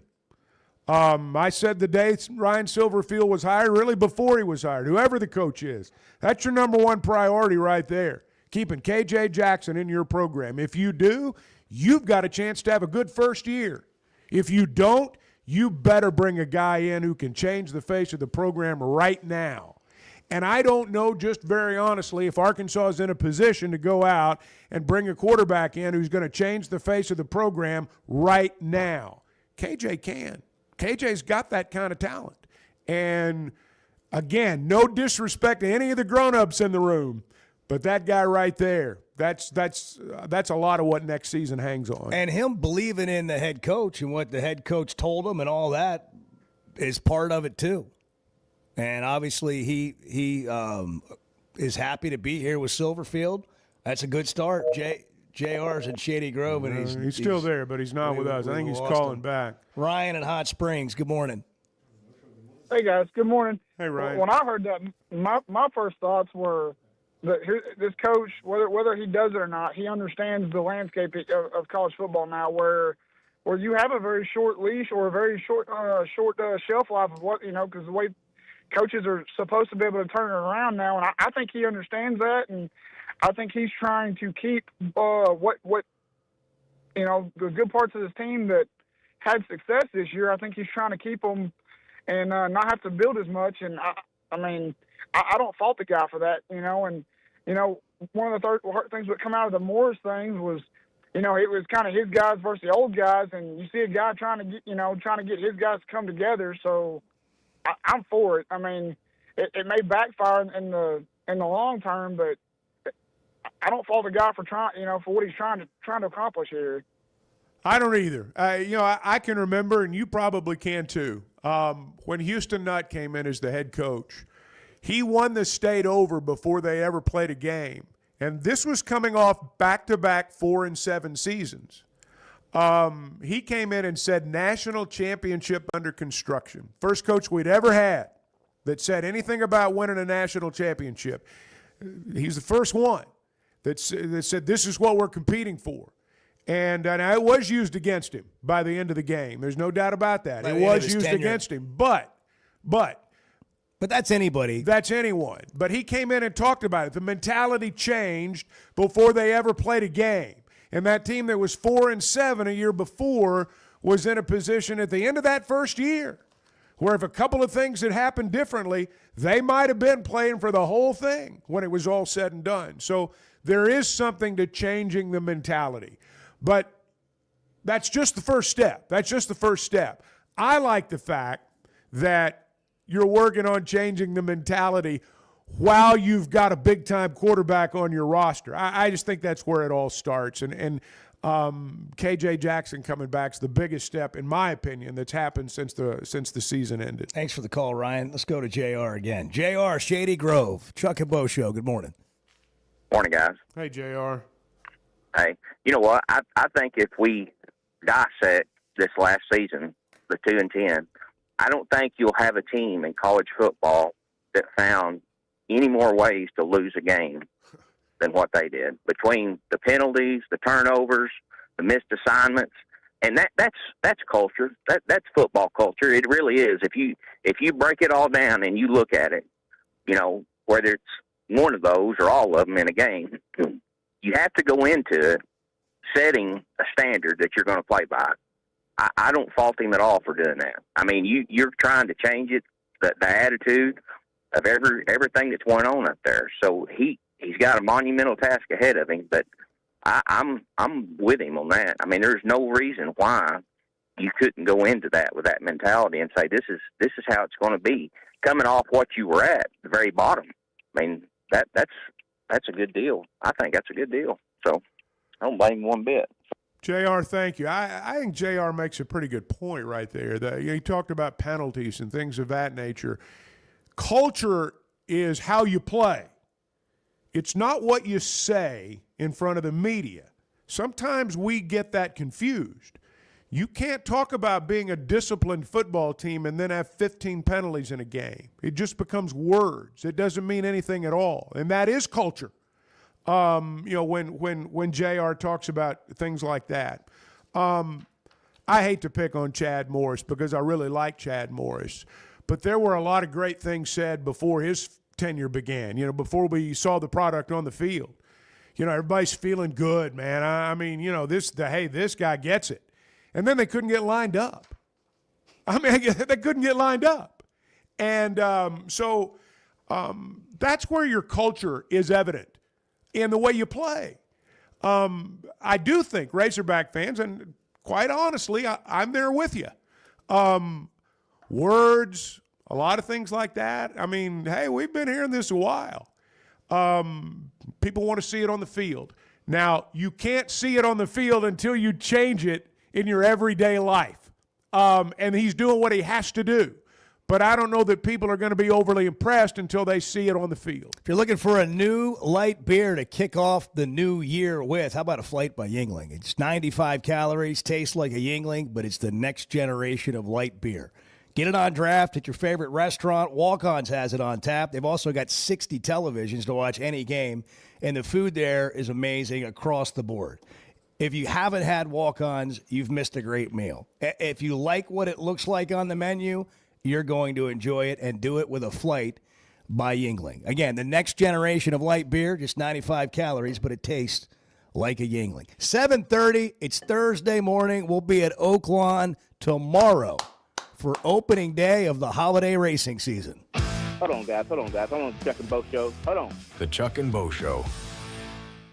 Did you know Chevy of Fayetteville is the #1 volume dealer in Northwest Arkansas? That means nobody sells more cars, trucks, or SUVs than Chevy of Fayetteville. They've been a part of our community for over 25 years. They're supporters of our local schools and the Razorbacks. And they're the best after the sale. An award-winning service and parts department, a waiting area, complimentary loaners. So go see Chris Mark in Denver and the team at Chevy of Fayetteville inside the Fayetteville Auto Park. Are you looking for tough, reliable equipment from people you can trust? WT Equipment is your local family-owned dealership with 8 locations across Arkansas. And yep, they're big-time hog fans too. From Bobcat to New Holland, Hustler, Steel, and more, they carry the brands you know and trust to get the job done. Whether it's equipment or implements, WT Equipment has the tools you need, including a full lineup of Bobcat machines built for power and performance. Stop by your nearest WT Equipment today. Chuck, you've been around a while, and look, I don't mean that ugly, and Bo, you've been around not as long as Chuck. The Chuck and Bo Show.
we've been thinking that you'd travel a lot, and we were wondering if it'd be okay if you just shared your location with us.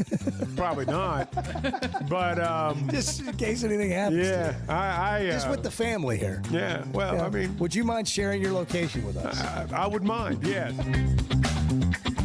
The Chuck and Bo Show. A little more KJ Jackson from the Razorback Daily podcast. Yes, sir. I told Coach Silverfield whatever he needs to get done, I'll help him get them done. So there's a few guys that haven't announced that they're coming back yet, but I've been on their tails, reaching out to them every single day, trying to get them locked in and all in for next year. So that, and then when this transfer portal opens up, I can reach out to guys, and just like that leadership aspect you're talking about, me and I know CJ really been on the young receivers. We've gotten in here and thrown a few times just to keep everybody, not spend too much time away from the game. And we've been in here lifting. Quincy's done a good job. I know he's taken some of the D linemen under his wing. And I think they just wrapped up a workout in the weight room a few minutes ago. So just keeping that culture, getting the culture to be a winning culture and knowing the guys that can do that in the building, that's been a big part. And it starts now, honestly. If we wait till January, it's going to be a little bit too late. Three things real quickly. One, there are players that have already agreed to come back who perhaps have even signed paperwork, that we don't know about. Two, culture in large part is set in the weight room. I'm encouraged to hear him say that. And three, you guys give me a hard time about my broadcast chuckle. Did you hear that laugh from Z? Yeah, oh yeah. I mean, it's like he smoked 5 packs of Marlboros before the interview. If you want us to start comparing you to Z No. as a broadcaster, No. I'm not saying that. I'm not saying that. I'm just saying you get on me about that. Can you play that back? Can you play the part where he hacked into the microphone? Absolutely. Yes, sir. I told Coach Silverfield whatever he needs to get done, I'll help him get them done. So there's a few guys that haven't announced that they're coming back yet, but I've been on their tails, reaching out to them every single day. There you go, right there. That's a good one. Every single day. Yeah. Sounds like every single day. All right, Sounds like a troll under a bridge. I'm gonna play this one while you play Chuck's. You ready? I'm not ready. Yeah. Well, it's horrible. We got to do it together. I'm trying really hard to We find got to. I've got Chuck's here. This is Chuck. Every single day. Just have a little stereo. Every single day. You guys should just do that together. I've been on their tails, reaching out to them every single day. All right, you got that one? Yeah. All right, you play that one. Go ahead. Right. Their tails, reaching out to them every single day. See. Every single day. Fun with computers right here on the Chuck and Bo Show. Oh, well, hey, you know what's interesting about hearing from KJ Jackson there for me? And again, it's just such an interesting case study. The day that Silverfield's announced all the negative comments on social media, the moment you get a video from Silverfield in his house, Razorback fans, can't wait to see you, wait to be your head coach, we're going to win, whatever he said, you look at those comments and they're way more positive. Then he comes on our show and he does the Hog Pod, he does a couple other interviews, and by the end of the week, people like him. I think I like this guy. I'm going to give this guy a chance. You hear KJ Jackson talk. KJ Jackson's just the quarterback out there throwing passes. You hear him talk in this interview, and you're like, man, I'm for that guy. I mean, yeah, he's a good player, but now I'm like for him. Like, listen to him talk. Like, you get to know him a little bit better. Well, and he talks to you. Yeah, that's a big part of it. But it seems to me that Silverfield did a couple of things right away. He flipped those players, and he got the two best players on the team to commit not only to staying, but told them, you got to lead. You got to be our leaders. You got to, like, from right now, from today. And it sounds like that KJ and Quincy Rhodes are doing that. Now, every time we talk about this, we have this thing in the back of our head that's like, well, yeah, that's whatever. I mean, what does that really mean? That's cool and everything. Well, those are not small things. It doesn't mean you're going to win 10 games next year. But those are the kinds of things that if you don't get that taken care of, you got virtually no shot. It's a powerful thing to be counted on. You know, when you're a young man, 19, 20 years old, it's powerful when an adult says, I'm counting on you. Can I count on you? You are so important to what we are doing that we cannot do it without you at your best. And you got to make other people better than they think they are. Can I count on you? I mean, That's a hard thing Say to it say like no that. to. Say it like that to Can me. I count on Yes. you? Yes. You can. You know, and you say it a certain way, but first off, you tell the kid, I can't do it without you. You know, you're the linchpin right here, man. You're the one that we've got to have. Can I count on you? Now, you empower a kid when you do that. You empower a kid. KJ Jackson, just by virtue of that, is the leader of this football team now. Just by the virtue of that, he is the leader of this football team. Now, how many wins that's going to lead to, I have no idea.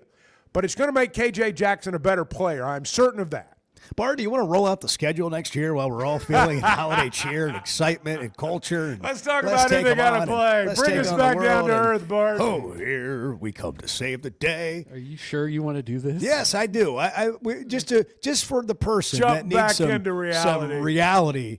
And actually, Bart, you know what we need from you today on December 11th? We need you to give us the record for next year. Oh, just rip it through the schedule, gut feeling. Okay. You don't even know On the the spot. roster. You don't know You're the good at roster. stuff like this. You don't know the roster. And I'm just going to Play a tell hunch. you, Play a hunch. hey, Bart, can I count on you to leave me feeling a little bit better than I do right now? Depends how you're feeling right now. Well, I need you to, what I need you to do is I need you to somehow come up with, 6 wins, at least.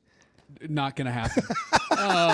Wow. North Alabama. ruined it right away. North Alabama at Utah. Win, Tulsa. win. Those are the 3 non-conference They're 3-0. games. Now, we don't have dates, Utah, and you gotta times. win? Probably 2-1. I mean, they could win at Utah. We don't have don't date have private and times equity out for, there in Utah now. for Yeah, all it's these not other ready. for the conference Juggernaut. games yet, but these are the conference opponents. Okay. These are the home games: Georgia, LSU, Mizzou, South Carolina, Tennessee. 3-1, 4-1. Road games: Golly. at Auburn, at Texas, at A&M, at Oh, Vanderbilt. God.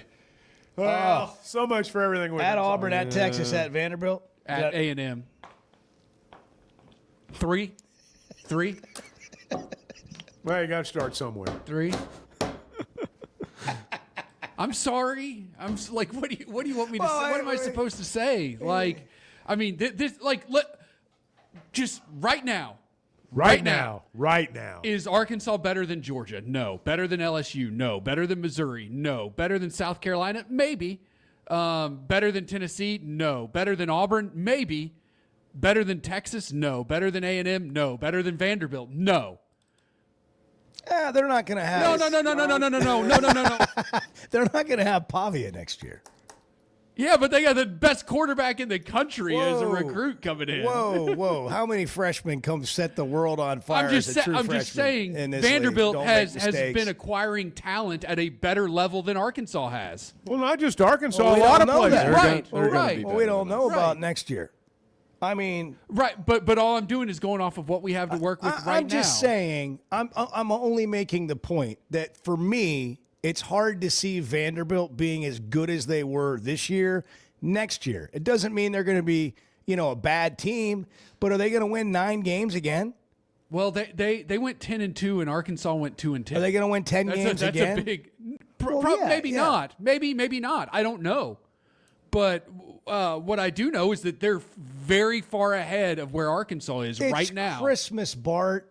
Let a guy dream a little bit. Okay? You got us to if you can squeak out the Vanderbilt game, that's 5 wins. And just that's A&M, it's Tulsa, the Alabama A&M game, right? That's who's first or whatever they are. Yeah, Alabama A&M. Okay. Yeah. Alabama A&M, Tulsa, South Carolina, Auburn, and Vanderbilt. That's 5 wins. Bo's going to back off his 9-3 prediction from a year ago and scale it back to 8-4. Stop You think that. he's going to scale it back? Stop that narrative, Chuck. I know you love it. Stop it. I'm joking. Stop. We got to take Rod's call. We'll do it when we come back, and yours too. 877-377-6963. Hey, I'll be right there with you. I I'll don't be even right care. there with you. You know what? I'll go into every game thinking there's maybe a chance they can figure out a way to win the game. Why not? Why not be there? Why not do it that way? You're going to be disappointed regardless if they lose, so you might as well just shorten your disappointment until after the game. Woodhouse Spa gift cards, a great idea for the holidays. If you're looking for something that's meaningful but effortless, they've got you covered. Every service tailored to your needs at Woodhouse Spa Rogers. Chuck, I still got to get you scheduled for your massage. I'm just going to connect you directly because I'm not great being, your You're agent no on middleman. that. No, You're no I'm not. middleman. You've got a schedule that only Bo they can Mattingly handle. is no middleman. The gift of calm is what they deliver in a customizable spa experience. You can log on to their website, rogers.woodhousespas.com, get a gift card today. If you go in to the spa and pick up a gift card, and it's $250 or more, you're going to get a special holiday gift as well. But you got to go into the store to get that while supplies last. Rogers.woodhousespas.com online or find them off Pinnacle Hills Parkway in Rogers. Woodhouse Spa, Rogers. See, this is what the Chuck and Bo Show is. You just show up and have coffee with you. The Chuck and Bo Show. Oaklawn is here for when you want the ultimate escape, all in one place. Check into the luxury hotel. Escape to Astral Spa, the only Forbes 4-star rated spa in Arkansas. Indulge at award-winning restaurants like the Bugler or the Oak Room and Bar, all before having the time of your life at the 24/7 smoke-free casino, where the energy goes all night. Here, excitement and luxury meet under one roof.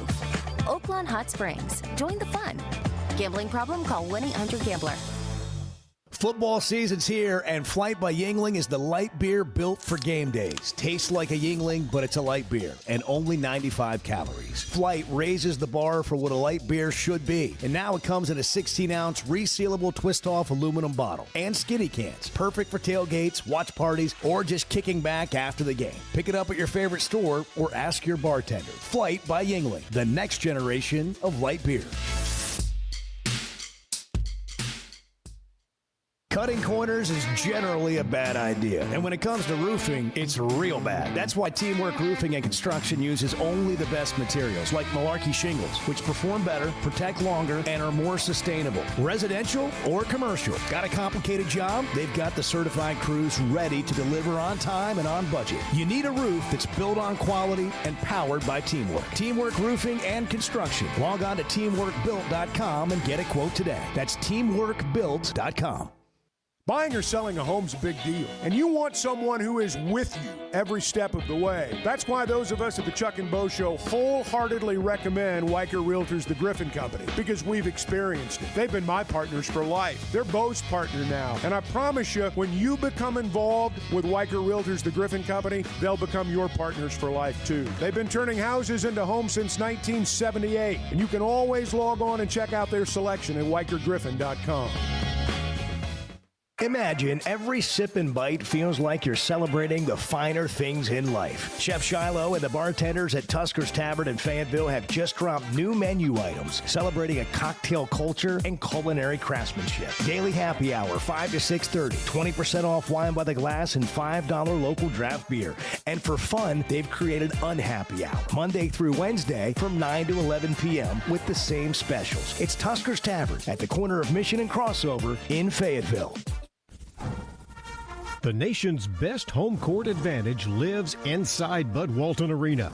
The Razorbacks are back inside the basketball palace of Mid-America, and Coach Calipari and the Hogs need you there and need you loud all season long. A limited number of single-game tickets are available right now. Just head over to ArkansasRazorbacks.com and purchase yours today.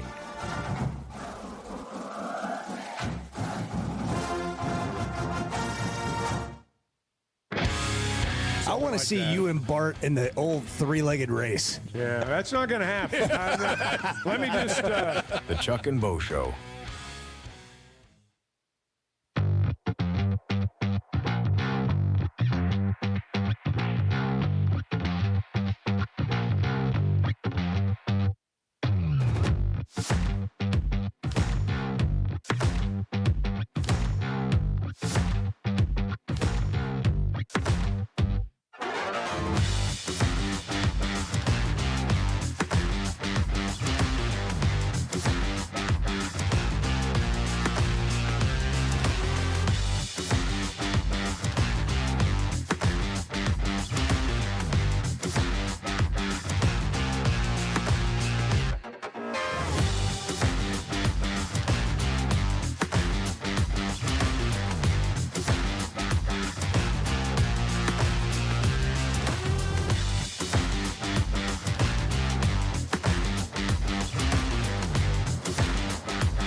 I haven't drank alcohol since '96 when I wet willied my boss in both ears at the Christmas party.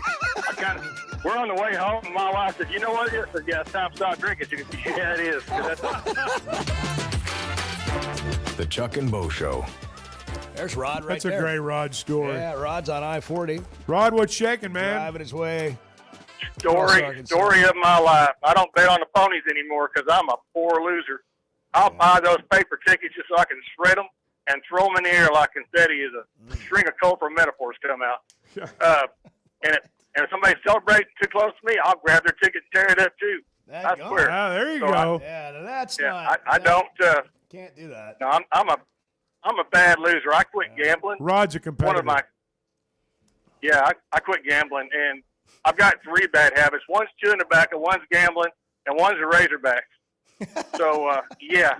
You don't gamble or drink anymore, huh? No. I had to get away from it. It'd kill me. But, it'll have that effect. I like what Coach Silverfield has to say. I mean, I hope the team's buying it. I mean, if you have to, get a psychiatrist and hypnotist. Whatever you have to do, get these guys to buy in, right? Well, they can't do it unless they believe they can do it. I mean, it doesn't mean just because you believe you can do it, you're going to. But if you don't, you got no chance. No, I mean, you're dead in the water if you don't believe. I mean, if you don't have conviction, you're finished. You might as well just call another 2-10 season and get it over with. I think belief in, like, when you get around Ryan Silverfield and he talks to you, like, I think it speaks for itself. I'm sure, there's always some exception to the rule, but anybody I know that's talked to the guy is like, man, he's fired up. That's exciting. Like, I'm glad he's here. How does this I think the players feel that. How does this affect the transfer portal? How does this enthusiasm, how does this culture shift that he's trying to bring about, how does that affect the transfer portal? What you keep, what you get. You got to remember you always have to consider who they're talking to. Are they talking to me? They talking to us collectively as fans? They talking to boosters? They talking to recruits? Who are they talking to? The one thing about Silverfield's approach, I'm encouraged going into the portal that it might make a difference. We'll see. Might not. Well, he showed he could recruit in a short time. Can't do any worse. Flipping those players and getting them to believe in where he wants to go. And the portal doesn't open until January 2nd. So we'll get We're through closing Christmas in on before that. We are. It's going to be here before we know got to get it. our Christmas shopping done first.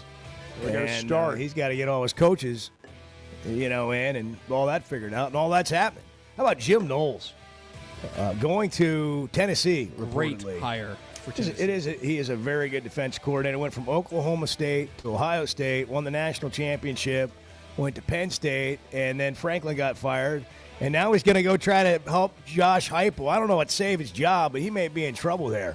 Chuck and Bo On Demand brought to you by the Fayetteville Auto Park. Arkansas's one-stop automotive shop is right around the corner. Fayetteville Auto Park.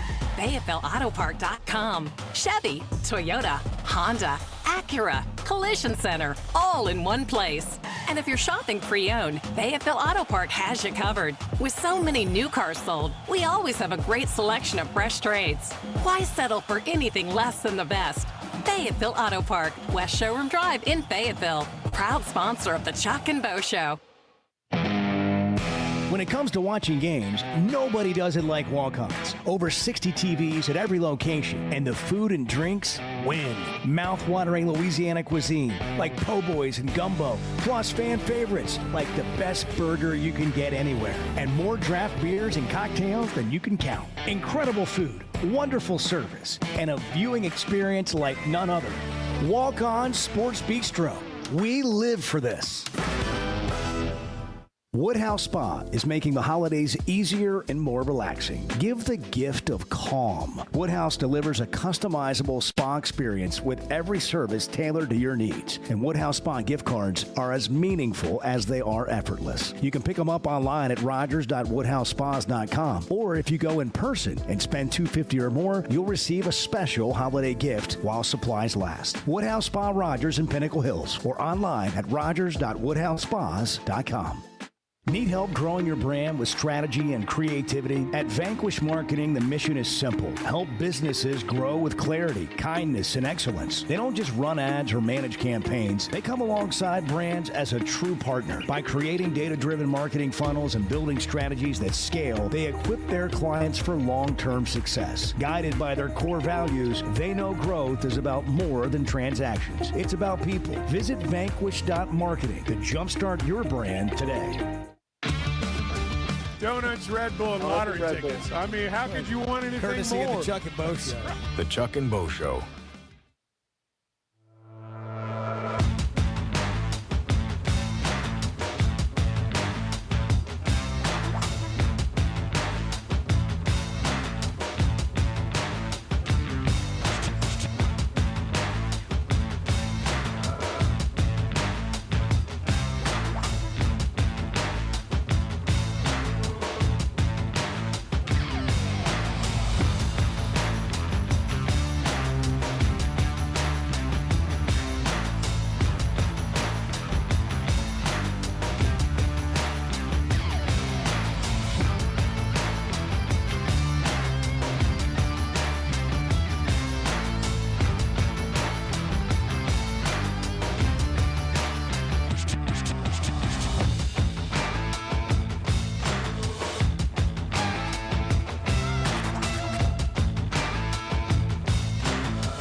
Previously heard on Chuck and Bo. Hey, Joe, what are you hearing about the coaching search? I don't care.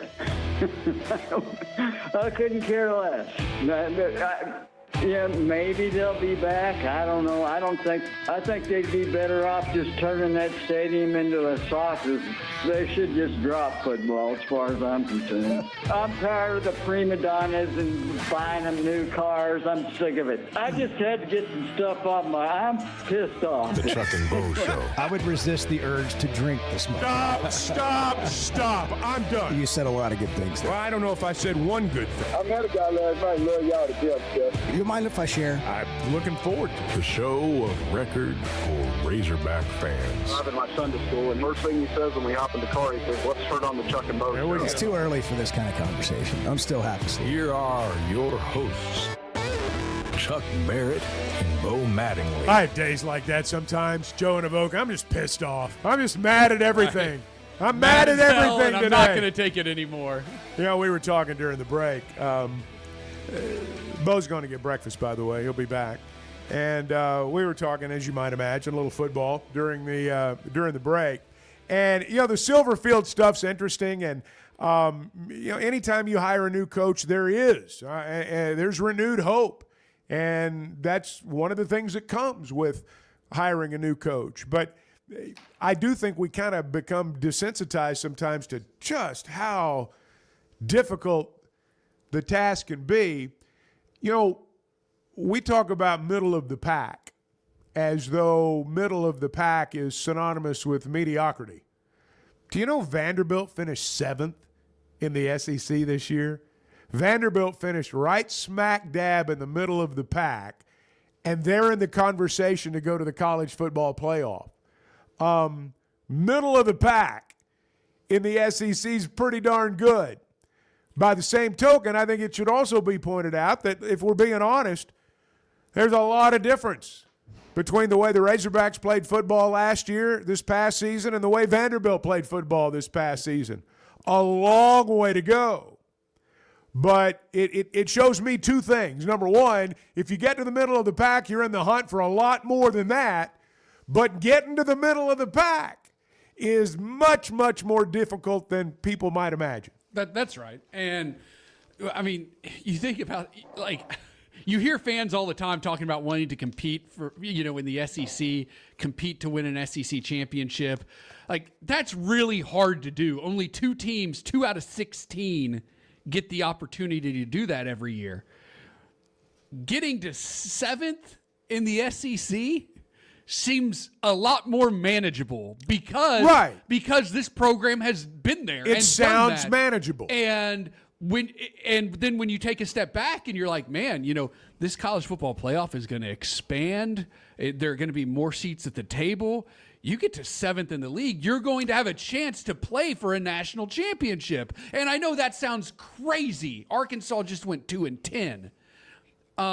But if you can just get there, you're in the conversation. The problem is, to your point, Chuck, there are a lot of teams ahead of you right now. Yeah, you got to pass 9 teams. It's like to a get golf to 7. tournament when a guy's 2 shots teams. back in the right. final round, but he's got 13 players in front of him. That's right. You know, it's tough. The other side, the other schools are not going to stop doing the same thing you're trying to do. Right. And that's get better. So it's just interesting in that.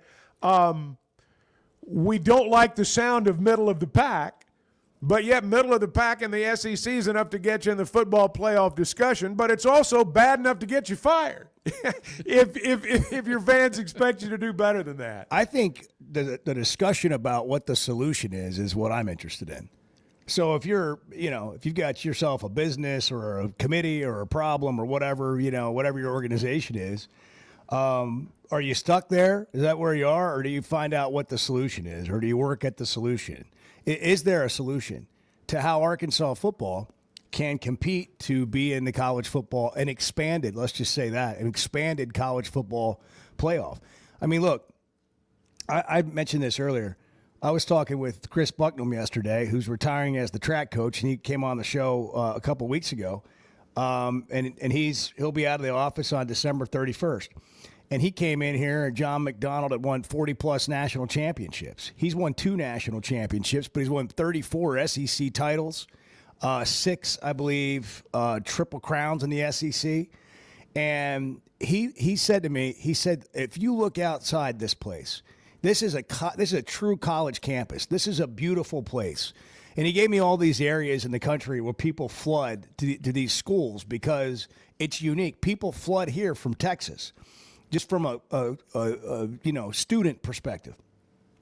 And he said there's going to be a time where maybe this gets narrowed down to X number of power conference teams in a conference, and are you going to be a part of it, or are you going to be on the B team conference when everything shakes out? Now, this is hypothetical, but here's where I go with that.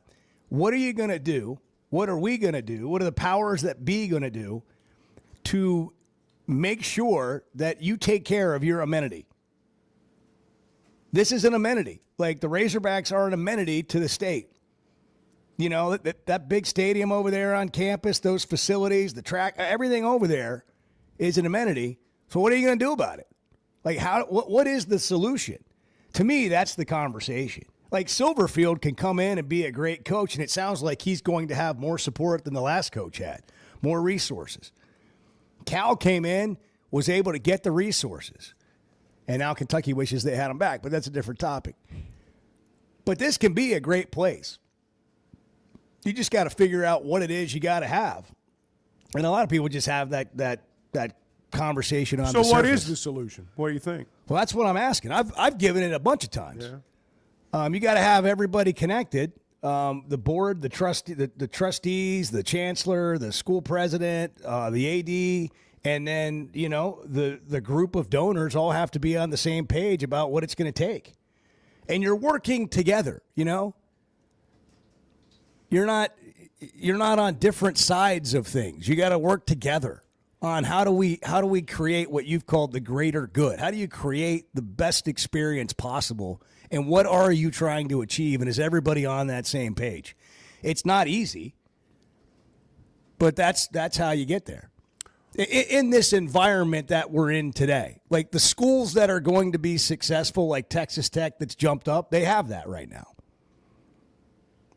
Well, I think sometimes too, and Bart was talking about Vanderbilt, and this was kind of what I was going to say. You look at Vanderbilt and Texas Tech and Indiana. Those are the schools that everybody cites.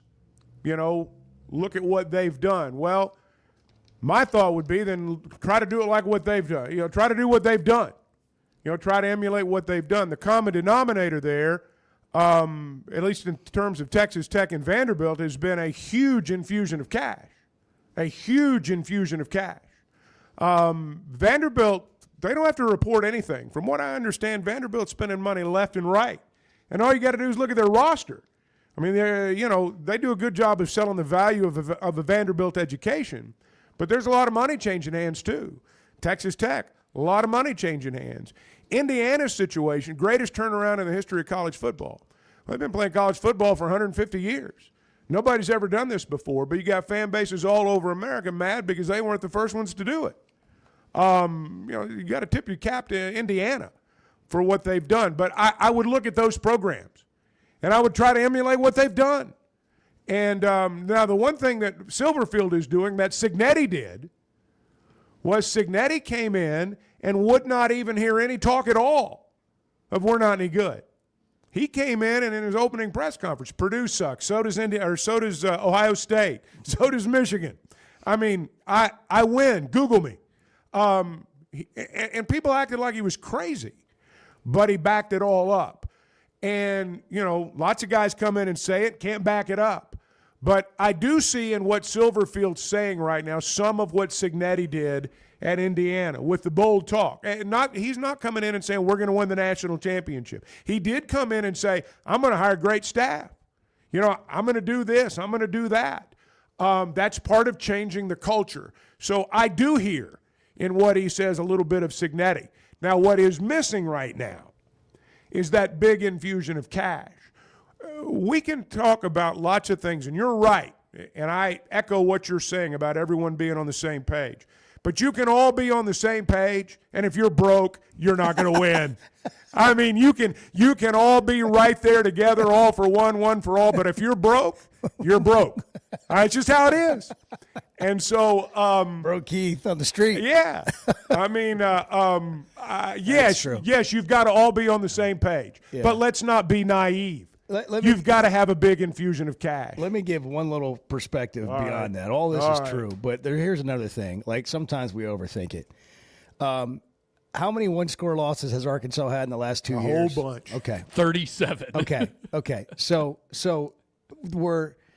how many players away were you from not having those losses? Or could you have won a lot of those games by just not fumbling or being penalized or, whatever? So if Silverfield is what he appears to be, and he has even a similar roster, or he's able to get a slightly better roster, how many of those things flip? So all of these things are true we're talking about, but it really can be as simple as a good coach getting some good players and doing the things he said they would be. Discipline, good on offense, and the smartest football team on the field every week. Those are the things he talked about. Bart, you've been making faces over there in the Chevy of Fayetteville Situation Room. I saw Bart. He had a whole conversation with himself, and it had nothing to do with what was going on with us. Because I end up looking at Bart when I'm talking some, and he's got some other thing entirely happening, and I don't know what it is, but we're going to find out when we come back. It's related. Okay, well, it may not be that interesting then. I thought maybe something had happened with Chiron Moore. No. Has anybody heard from Chiron Moore today? Is he out of jail? That's the biggest Let's thing. get an update on that when we come back. Hey, Tusker's Tavern, Mission and crossover in Fayetteville. Daily happy hour, 5 to 6:30. If you haven't been there, you're missing a great time. Celebrating a cocktail culture and a culinary craftsmanship that you'll find to be quite enjoyable, especially during the holiday season here. Happy hour daily. From 5 to 6:30, 20% off wine by the glass, $5 local draft beers, and they've got unhappy hour, which is for people, that want to get out at 9 to 11 o'clock at night, Monday through Wednesday, and the same happy hour applies. But if you're unhappy, or maybe you're getting off work late, and you're kind of unhappy, and you want to unwind with, Edward and have a chat before you go home. Maybe I'm getting into work really early. I would be unhappy too. If I was getting into unhappy hours Monday through Wednesday, 9 to 11, same specials. Tusker's Tavern, corner Mission and crossover in Fayetteville, 8:14. Josh Pate joining us at 8:30. By the way, good morning. I don't know if anybody else is having fun, but this is a blast for me. The Chuck and Bo Show. Hey, it's Bo. I recently got engaged, and Ben Blakeman helped me out. You told me the Purple Bag's undefeated. The Purple Bag is undefeated, Bo. And not only are we where Arkansas gets engaged, but it's where our boy Bo got engaged. I sure did, and now it's on to Christmas. What do we do now? Purple Bag under the tree, Bo. Take it to the next level with Blakeman's and my friend Ben. He hooked me up, and he can help you out too. Let Blakeman's make this Christmas truly exceptional. Blakeman's Fine Jewelry, because brilliance begins here. Did you know Chevy of Fayetteville is the #1 volume dealer in Northwest Arkansas? That means nobody sells more cars, trucks, or SUVs than Chevy of Fayetteville. They've been a part of our community for over 25 years. They're supporters of our local schools and the Razorbacks. And they're the best after the sale. An award-winning service and parts department, a waiting area, complimentary loaners. So go see Chris Mark in Denver and the team at Chevy of Fayetteville, inside the Fayetteville Auto Park. Oaklawn is here for when you want the ultimate escape, all in one place. Check into the luxury hotel. Escape to Astral Spa, the only Forbes 4-star rated spa in Arkansas. Indulge at award-winning restaurants like the Bugler or the Oak Room and Bar, all before having the time of your life at the 24/7 smoke-free casino, where the energy goes all night. Here, excitement and luxury meet under one roof. Oaklawn Hot Springs. Join the fun. Gambling problem? Call 1-800-GAMBLER. Cutting corners is generally a bad idea. And when it comes to roofing, it's real bad. That's why Teamwork Roofing and Construction uses only the best materials, like Malarkey shingles, which perform better, protect longer, and are more sustainable. Residential or commercial. Got a complicated job? They've got the certified crews ready to deliver on time and on budget. You need a roof that's built on quality and powered by Teamwork. Teamwork Roofing and Construction. Log on to teamworkbuilt.com and get a quote today. That's teamworkbuilt.com. Hey, I'm sorry if this makes too much sense. I am more than happy to hear where I'm off on this. The Chuck and Bo Show.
By the way, good morning. We just kind of jumped in, and we're coffee deep. And hey, everybody, Morning, Bart. welcome in. Edward. I smell the bacon cooking. It's going to be a good day. The Chuck and Bo Show. Josh Pate's coming up about 8:30. Okay, we'll get around to it. College Edward. football show podcast. I almost just started talking. You're welcome to. Yeah, take over. Josh Pate joining us, bottom of the hour, 8:30. Yeah.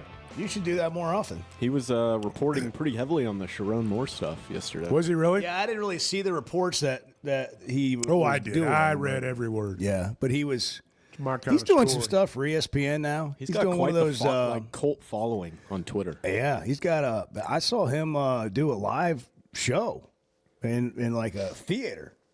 It was packed. He's making waves. He's got a following. He does. Another, just bald guy making it happen. Good for him. Maybe we should do the show in a theater. I've thought about it. I thought, we could do a live show in a theater. Yeah, it'd be fun. We're gonna have to get like a big name to draw any. Yeah, I was any going to attraction say. there, I but don't mean, think you and I are gonna people do don't it. have to come. I mean, it'd just be fun for us to go there. I mean, right. If nobody shows up, we'll just be. We can make it look like the crowd's there. I did a show AI. one time years ago on a stage by myself in front of a room of people. That is a lonely feeling, man. I mean, that it's a lonely up feeling. on stage, up on doing stage the radio by show. myself. Yeah. doing the radio show in a room full of people. I've had similar that was experiences. Yeah. It's like, it's But terrible. together, there's strength in Oh, numbers. yeah, absolutely. You get the four of us together. Just I mean, all look of us out. up there, in front of a lot. And who wouldn't want to be there at 6 a.m.? Strength in numbers. Do it at 6 a.m. Oh, yeah. 6 to 9. Yeah. But we'll see what he's got to say about Chiron Moore, college football in general. I want to know what he this, thinks about Silverfield. He had some things to say Silverfield, about that, too. A lot of people have had things to say about it. They really have. Does anybody really know what they're talking about with any of these hires? And who is going to be the next Michigan head coach? Kalen DeBoer. Biff, right before Biff Lane Poggi. Kiffin goes to Alabama. Biff Poggi, if you don't know who we're talking about, just look this guy up. Former Charlotte coach. Before that, he was a high school coach in Maryland. Yeah. And he wears cut-off shirts. He wears Big those fella. cut-off hoodie Sleeveless. things like Yeah. Belichick. Yeah. But he doesn't have a shirt underneath it. And he's a big Well, in guy. the summertime, he just wears basically a tank top. And big fella. Shouldn't be wearing a tank imagine- top. I'm just going to throw it out there. He Imagine shouldn't be wearing a tank he has top. coached how many games has he been the head coach at Michigan?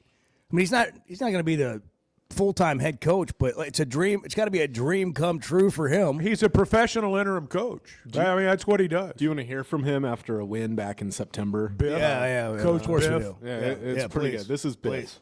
What are you going to do tonight to celebrate? I'm going to eat some Haagen-Dazs coffee ice cream with my wife and smoke a Cuban cigar and then probably go to the hospital. That's Biff. 2 out of 3 ain't bad there. I mean, the ice cream, the cigar part, that doesn't sound bad. The hospital part, I don't know, but they kind of go hand in hand, don't they? That's Biff right there. 11 a.m. game on Saturday, by the way. It's already Thursday. This week is flying by. We got to be in Hot Springs by the close of business today. We will be there, and he said that's so distinguished. Well, that's how I am. Bart's going to be he's going to be angling for pizza tonight. You and I are going to be angling for steak. What are we going to compromise I'm fine on? with steak. Steak pizza? You've had your heart set on DeLuca's. Yeah, you've had your heart set on that. I'm fine with that. I'm okay. It's the best. But We'll see. We got to get down I there. enjoy a meal with the common Figure folk, out what's Bart. going You know on. that. I also enjoy the Bugler quite a bit. So, But speaking of audience, I mean, if we could just get 500 or 600 people there tomorrow for the show, that'd be awesome. In the mainline sports bar, Yeah. that'd be great. If you're in Hot Springs, come by and see us. We'd love to have you. I don't know that we're going to be giving anything away or anything. I mean, just pictures, shake hands, pictures with Chuck. Bart can give you some personal locks off to the side. What do you have, locks this weekend? Probably not. I mean, I'll look into it, but there's not anything to lock as of right now. There's there's the Army-Navy game, and I'm staying away from that. And We had a comment about the locks. Someone said, "Will Bart be giving picks tomorrow? I have a few extra dollars I need to blow this weekend." So that guy's First of all, He's 31-19-1. First of all, you're not blowing any money. You're making money.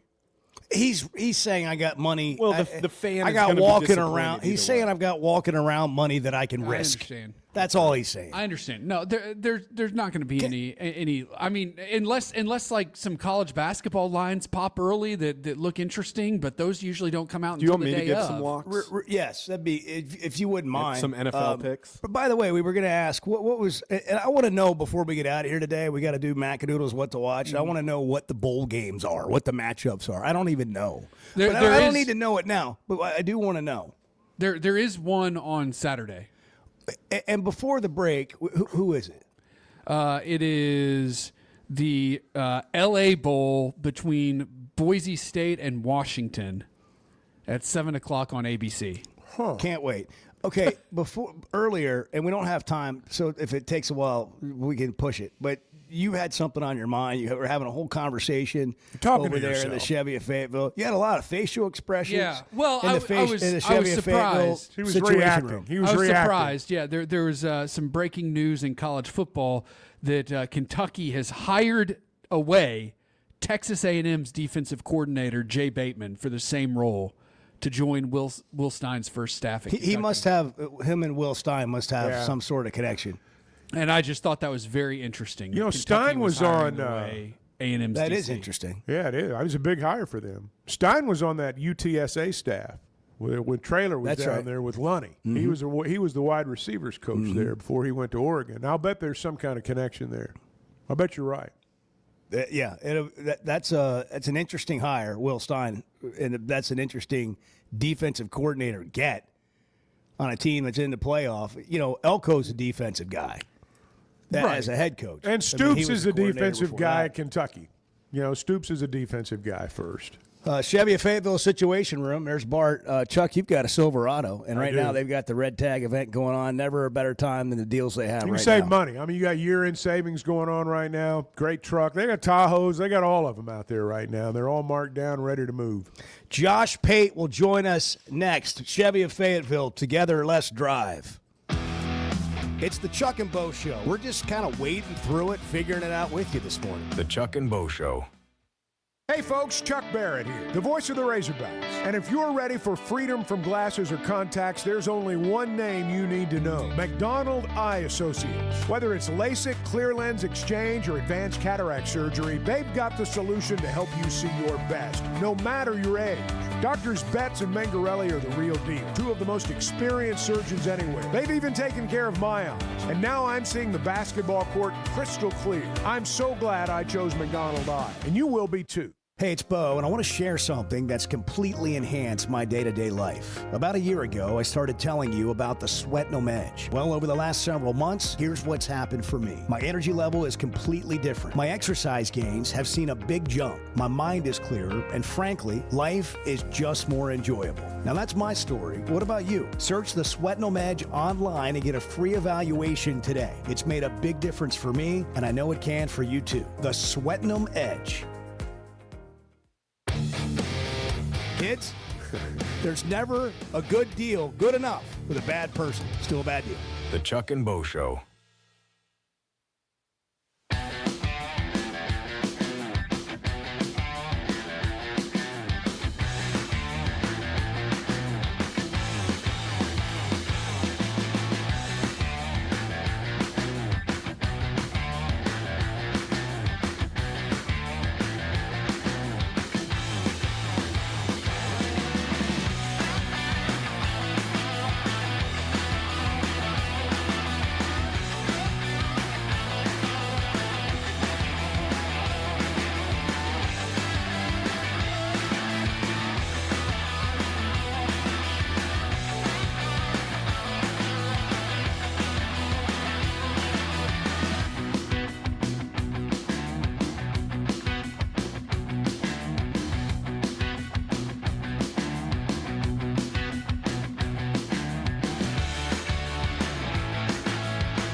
Are you in the holiday spirit yet? No, I'm not. And I don't think it's a shortcoming. I'm not trying to get there. It's just that, like, the week will come and it'll happen organically. The Chuck and Bo Show.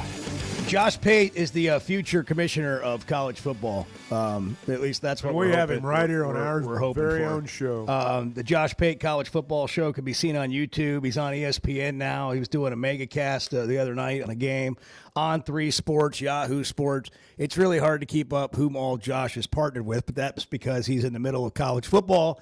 Excuse me, Josh, and everybody needs somebody to talk college football. Good morning. Welcome to the Chuck and Bo Show. Hope you're well. Hey, Josh. Hi. First off, I hope you guys are well. I was looking at my schedule probably yesterday about 2:30, just kind of seeing what I was doing the next morning. I thought, man, I'm coming on with Chuck and Bo. I doubt there'll be much breaking news to talk about, but I'm sure we could find something. And then Michigan decided to implode in on itself like a dying star. So, yeah, it's been a busy past 12 hours or so. Is he in jail still? Is Sherrone Moore out of jail? I don't even know. I don't know what's happening up there. It was almost, you know how sometimes you get these stories that are big sports stories, and then you get these sports stories that become just big stories for non-sports related reasons, and you're not really even sure how to talk about them. And that was kind of the way the Chiron Moore story broke yesterday. I mean, you want to talk about a guy getting fired, and you want to talk about a coaching search and what's going to happen with the roster. That's my lane. When you start giving me police reports and talking about being taken into protective custody, that's when I kind of look to the left and right. I got some cousins who are lawyers, and I say, guys, you want to handle this one? You want to take this one? No kidding.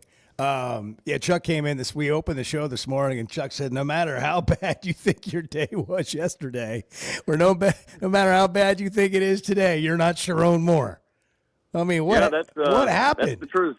That's the truth. I guess this has been behind the scenes. I saw some of your conversation about it last night, that this has been an ongoing investigation and maybe not as surprising to some folks there. Yeah. So, I mean, I expected the job to come open as of a couple of months ago, I would say, conservatively on the calendar, a couple of months ago. This had just kind of been whispered behind the scenes. There was some impropriety up there, some infidelity. And also, look, you're combining that with the fact that Michigan did not view Sherrone as the long-term head coach up there anyway. Remember what happened with Michigan over the past few years. They were in some very, very shaky, uncertain times. There was an investigation from the NCAA going on, and Harbaugh's gone, and they're trying to bridge until the future when they have certainty and clarity. Well, okay, the NCAA skies cleared a little bit, and then you're left with Chiron Moore as your head coach. And the way it was put to me a few months ago was, if Chiron Moore was fired today, how many programs would be in a rush to hire him at this level? And the answer is not many. Which means you probably don't have a coach the caliber that Michigan needs to be leading you. So then you combine that with whispers of infidelity behind the scenes, and you find out they may have cause to fire him. And I can just tell you, a lot of people inside the football world expected this to happen. You just didn't know timing. But when it does happen, and then it goes the way it did yesterday, then it's a mess. And also you then ask yourself, okay, well, they don't have a president up there right now. It's an interim president. Ward Manuel, who is the athletic director at Michigan, has been residing over scandal after scandal after scandal, so you don't really know what his future is, and you're trying to hire a head coach and convince them. Like, if you really want to target Kalen DeBoer, you've got to convince him to leave near perfect alignment at Alabama to undertake that with very, very little certainty. It's just going to be really fascinating to watch over the next month. Well, you brought up Kalen DeBoer's name. I mean, we've already heard the dream scenario. DeBoer goes to Alabama, or DeBoer leaves Alabama and goes to Michigan, and Kiffin goes to Alabama without ever coaching at LSU. I mean, there's lots of people saying a lot of crazy things. I have a hard time believing, and you just kind of outlined why. How attractive is the Michigan job really right now, even though in most years it might be the best in college football? Far less. You worded that question perfectly, because in a vacuum, the Michigan job is very, very attractive. If you had a perfect administrative structure up there and the job came open in early November, then that would be, I'm trying to think, aside from LSU, it would probably be the number one most attractive job. And depending on who you are, it may be the most attractive job. I mean, guys like Matt Campbell would much prefer Michigan over Southern jobs, so it's just your personal preference. But that is not the situation. So I did some asking around last night briefly, and the feedback I got was very mixed on how people view that job, and it always drew back to the stuff I just mentioned. Do I know who my AD is going to be? Do I know who my president's going to be? Am I certain that, the funk that's been around that athletic department is completely flushed? Because I don't want to have to be the person to come in and worry about more than just football up there. So I don't know. I mean, they've got to get their act together immediately for a coaching search, and I don't even know who runs point on the coaching search. I don't know if a program, even as good as Michigan, can survive 2 back-to-back bridge coaches. I mean, you talked about it a minute ago. Sherrone Moore was kind of the bridge guy between Harbaugh and the next great one. Well, if they got to go to another bridge guy, I mean, that's 4 or 5 years right there between times to, really make a run. I just wonder if they can survive that. Yeah, if you were to have to go that route, and if Michigan's listening, I don't advise it, but if you were to go this route, what I would do is I would find the best guy. Like Biff Poggi is going to be their interim for the bowl game. If it's him, it's him. But name him your, I guess, long-term interim head coach, your coach for the 2026 season. And basically the way you frame that is, all right, we're taking about 6 months. We're going to get president in. We're going to get the AD situation figured out. We're going to flush ourselves internally, and then we begin our coaching search. We are the first on the market for the 2027 hiring cycle, basically, and you just begin your coaching search as soon as the season starts.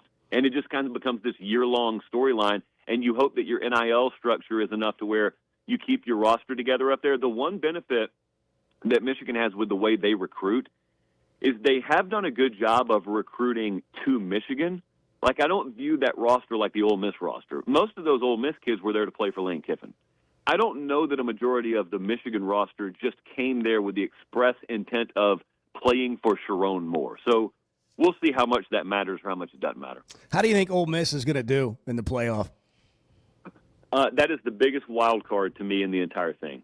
They could come out just absolutely firing on all cylinders, or there could be situations like we've seen with many interim coach situations. In this case, it's a new coach where game management leaves a little bit to be desired, and you're looking at and you're saying, man, why didn't you just call a timeout there? Or, man, why did we make this call or that call? Just administrative stuff that you're not used to doing until you do it.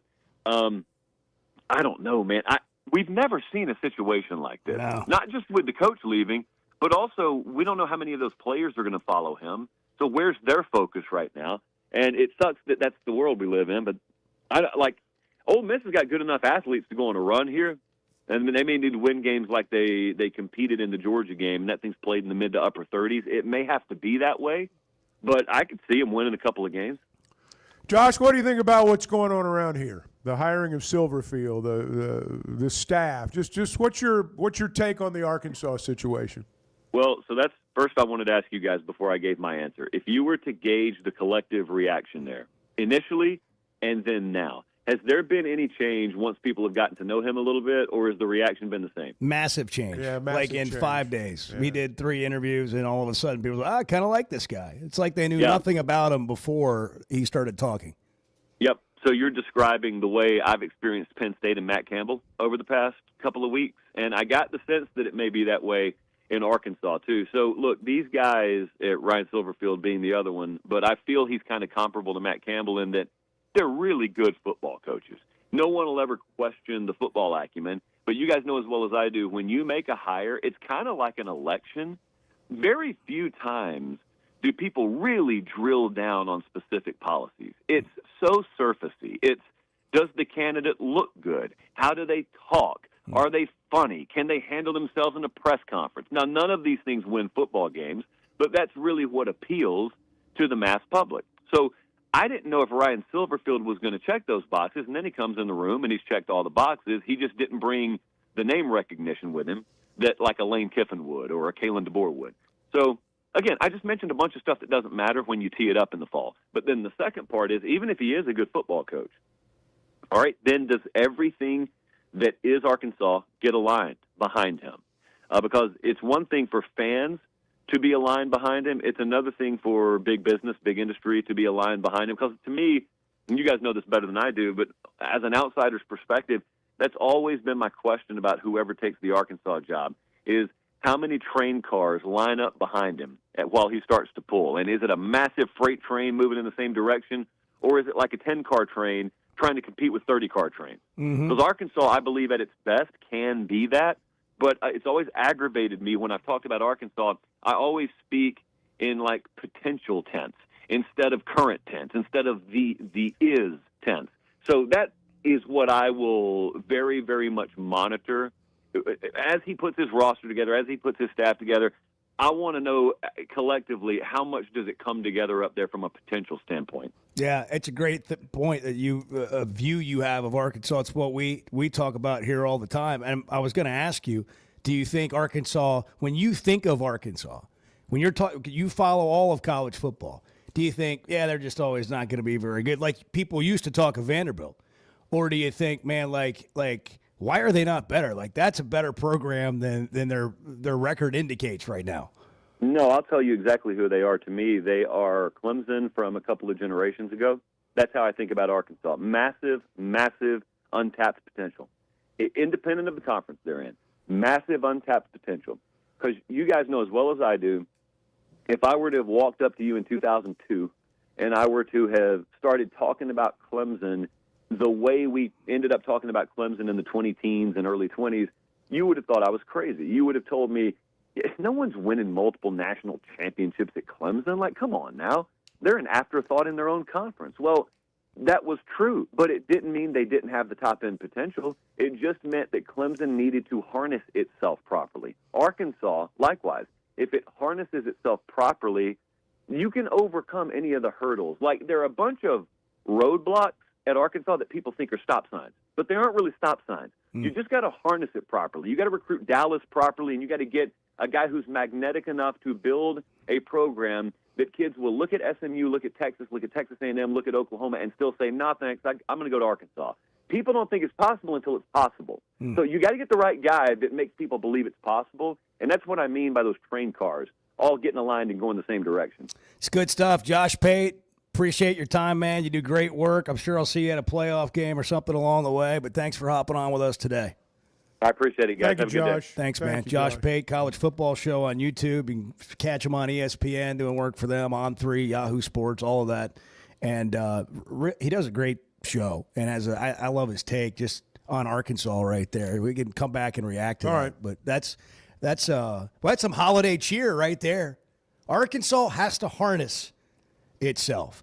877-377-6963, the Chuck and Bo Morning Drive, brought to you by DSI. They're constantly looking for professional OTR drivers, a place that'll treat you like family. You're not just a truck number, you're a name there. They've got great benefits. They know home time's important. Log on to drivedsi.com and check out their benefits package. 845, good morning.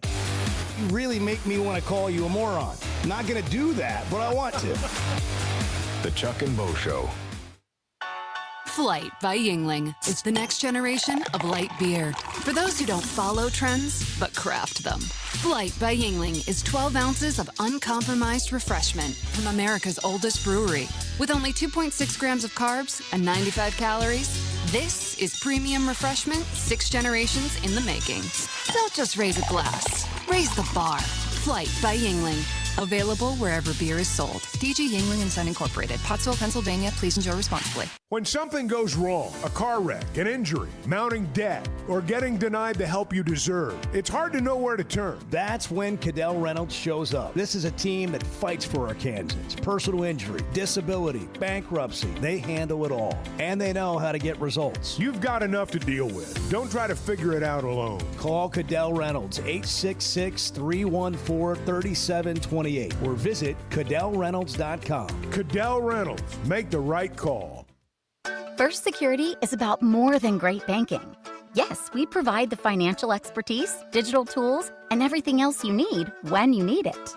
But we also go all in on local support with friendly professionals, plus convenient locations all across the state. Because we believe personal banking is better banking. Visit fsbank.com for details. That's fsbank.com for friendly, local banking with First Security. Bank better. Member FDIC. Are your gutters ready for fall? Leaves are coming, and that means it's time to protect your home. At Hog Trough Gutters, they install high-quality leaf guards that actually work. Don't waste money on the cheap guards from big box stores that clog up, and don't get stuck paying triple the price with those big national companies. With Hog Trough, you get the best of both worlds: professional installation, premium aluminum, and stainless steel guards, as well as a 20-year warranty. Give them a call today to schedule your free inspection, or visit hoggutters.com. There's no better shopping experience than you're going to find at Macadoodles or at Guess Who in Bentonville. And every Wednesday is Wine Down Wednesday. 15% off every bottle of wine in the store, even if it's already on sale. But when it comes to selection, amazing prices, and unbeatable customer service, Macadoodles and Guess Who in Bentonville is second to none. Wine, beer, and spirits. Stock up for your next party, or just stop by and grab your favorite. Macadoodles, just north of Bella Vista, and Guess Who in Bentonville. Distribution Solutions Incorporated began providing superior customer service back in 1997 based out of Harrison, Arkansas, and they're supporting our local communities today and always looking for professional OTR drivers. DSI knows drivers by name. They're about their people, and when you work with DSI, it feels more like a family than a job, and they know home time matters. If you're a driver, check out their website, drivedsi.com. All the benefits, all the vacation time, and that home time that matters. Hold on, guys. I'm on the Chuck and Bo Show. Hold on. The Chuck and Bo Show.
Everybody wants to win. When you, as a fan or a person or whoever, make everything about winning, you're saying that only winning is acceptable. And I guarantee you, you don't win every single day. The Chuck and Bo One of Show. the great lines. Yeah, that is on a the good Chuck line. And Bo That Show. is a great line. Hey, Macadoodles is a great place to shop for your next watch party, your holiday party, whatever it is. They've got the best selection you're going to find anywhere. Competitive pricing, a customer service experience that is unrivaled. When you walk into Macadoodles, they take care of you from the moment you walk in the door all the way to your car at the end.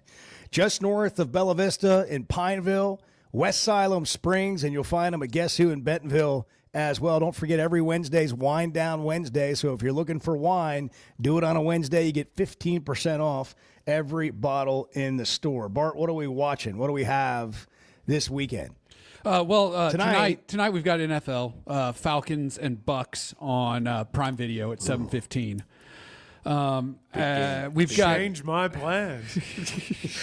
I will not be watching that game. I will be occupied. It'll be on in the background. I'll be watching. I will be occupied. It'll be on in the background. It's gonna be on the Keep couch moving. thing. Keep moving. Don't dig too deep here.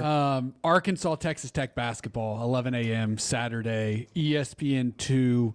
We're listening to Chuck on the call right here. That's a big matchup. Yeah. I would expect Arkansas to win that game. All right, we have a line on that? A stutter. Do we have a line on that game? No line as of yet, because college basketball, you're not going to get lines really until either late the night before or the morning of the game. I didn't know Can we if we were predict the close line? enough yet. Predict the line? I would say Texas Tech is probably going to be a slight I'm favorite. going to say Texas Tech will be favored by 1. Yeah, when that's the line kind comes of. out. I'm thinking in the 1 Essentially to a 3, pick'em game. 1 to 3. Mark that range. down, Yeah. Edward. We'll Yeah. find out tomorrow Keep if a Bart receipt on can that one. conjure up some locks. We'll be at Oaklawn. He'll have all kinds of things that he wants to bet on, but we don't know if we have any locks. But we'll be at Oaklawn got from a 6 lock to 9 on the tomorrow fourth race. in the Mainline Sports Bar. All right, Chuck, reaction to Josh Pate talking about the potential of the Arkansas program. Well, it points to one of the advantages that programs like Michigan and Alabama and programs like that have. He said something there, and I wrote it down. They give to Michigan. They're not necessarily giving based on who the coach is. They're giving to Michigan. That's what great programs have. It's the luxury that they have. They have such a history of success. It goes back to this faith-based giving thing. People have faith that program is going to continue to do what they've done. You look at a lot of the programs around the country that struggle, and right now we're one of them. People give based on how mad are they at the athletic director, or how much do they love the head coach? That's what they base their giving on. And that's why a lot of those programs struggle to raise money, because people give based on just that emotion. I'm angry right now, or I love them right now, and I'm going to give based on that. Whereas a lot of these more stable programs, they're giving to the Michigan Wolverine football program. They're giving to the Alabama Crimson Tide football program. I believe in what they do, regardless of who the coach is. And the other thing I wrote down was, he said, comparing him to Clemson, independent of conference, and then he went on to talk about all the comparables between Arkansas and Clemson. The key phrase there is independent of conference. You cannot be independent of conference. You're always going to be in the SEC in all probability. And Clemson is an ACC school for right now. So you can't say, well, we're going to be like a team that half their league's not any good, whereas in your league, everybody's good. You can't operate independent of conference. You can't make comparisons outside the league, in my opinion. If you're going to compare programs with an SEC program, it's got to be within the league or in the Big Ten. There are teams in this conference Arkansas can, in a given year, be better than. No question. And there are teams in this conference every year that aren't going to be what they were maybe in a previous year. And what Arkansas has got to do is flip where they've been the last 2 years in close losses and fumbles and all that kind of stuff. It's a winning culture. And Ryan Silverfield is going to have to prove his ability to make players believe in him to come here, and then also get people in Arkansas to believe in him. And I think he's off to a great start. But if he can do that, he's got a shot to be better than some of the teams in this conference, and maybe fairly early. We'll see. Hey, we're going to be at Oaklawn tomorrow. Catch the Chuck and Bo Show on demand, driven by the Fayetteville Auto Park. Arkansas's one-stop automotive shop is right around the corner. Fayetteville Auto Park. FayettevilleAutoPark.com. Chevy, Toyota, Honda, Acura, Collision Center, all in one place. And if you're shopping pre-owned, Fayetteville Auto Park has you covered. With so many new cars sold, we always have a great selection of fresh trades. Why settle for anything less than the best? Fayetteville Auto Park, West Showroom Drive in Fayetteville. Proud sponsor of the Chuck and Bo Show. Buying or selling a home's a big deal, and you want someone who is with you every step of the way. That's why those of us at the Chuck and Bo Show wholeheartedly recommend Weicker Realtors, the Griffin Company, because we've experienced it. They've been my partners for life. They're Bo's partner now, and I promise you, when you become involved with Weicker Realtors, the Griffin Company, they'll become your partners for life too. They've been turning houses into homes since 1978, and you can always log on and check out their selection at WeicherGriffin.com. Imagine every sip and bite feels like you're celebrating the finer things in life. Chef Shiloh and the bartenders at Tusker's Tavern in Fayetteville have just dropped new menu items celebrating a cocktail culture and culinary craftsmanship. Daily happy hour, 5 to 6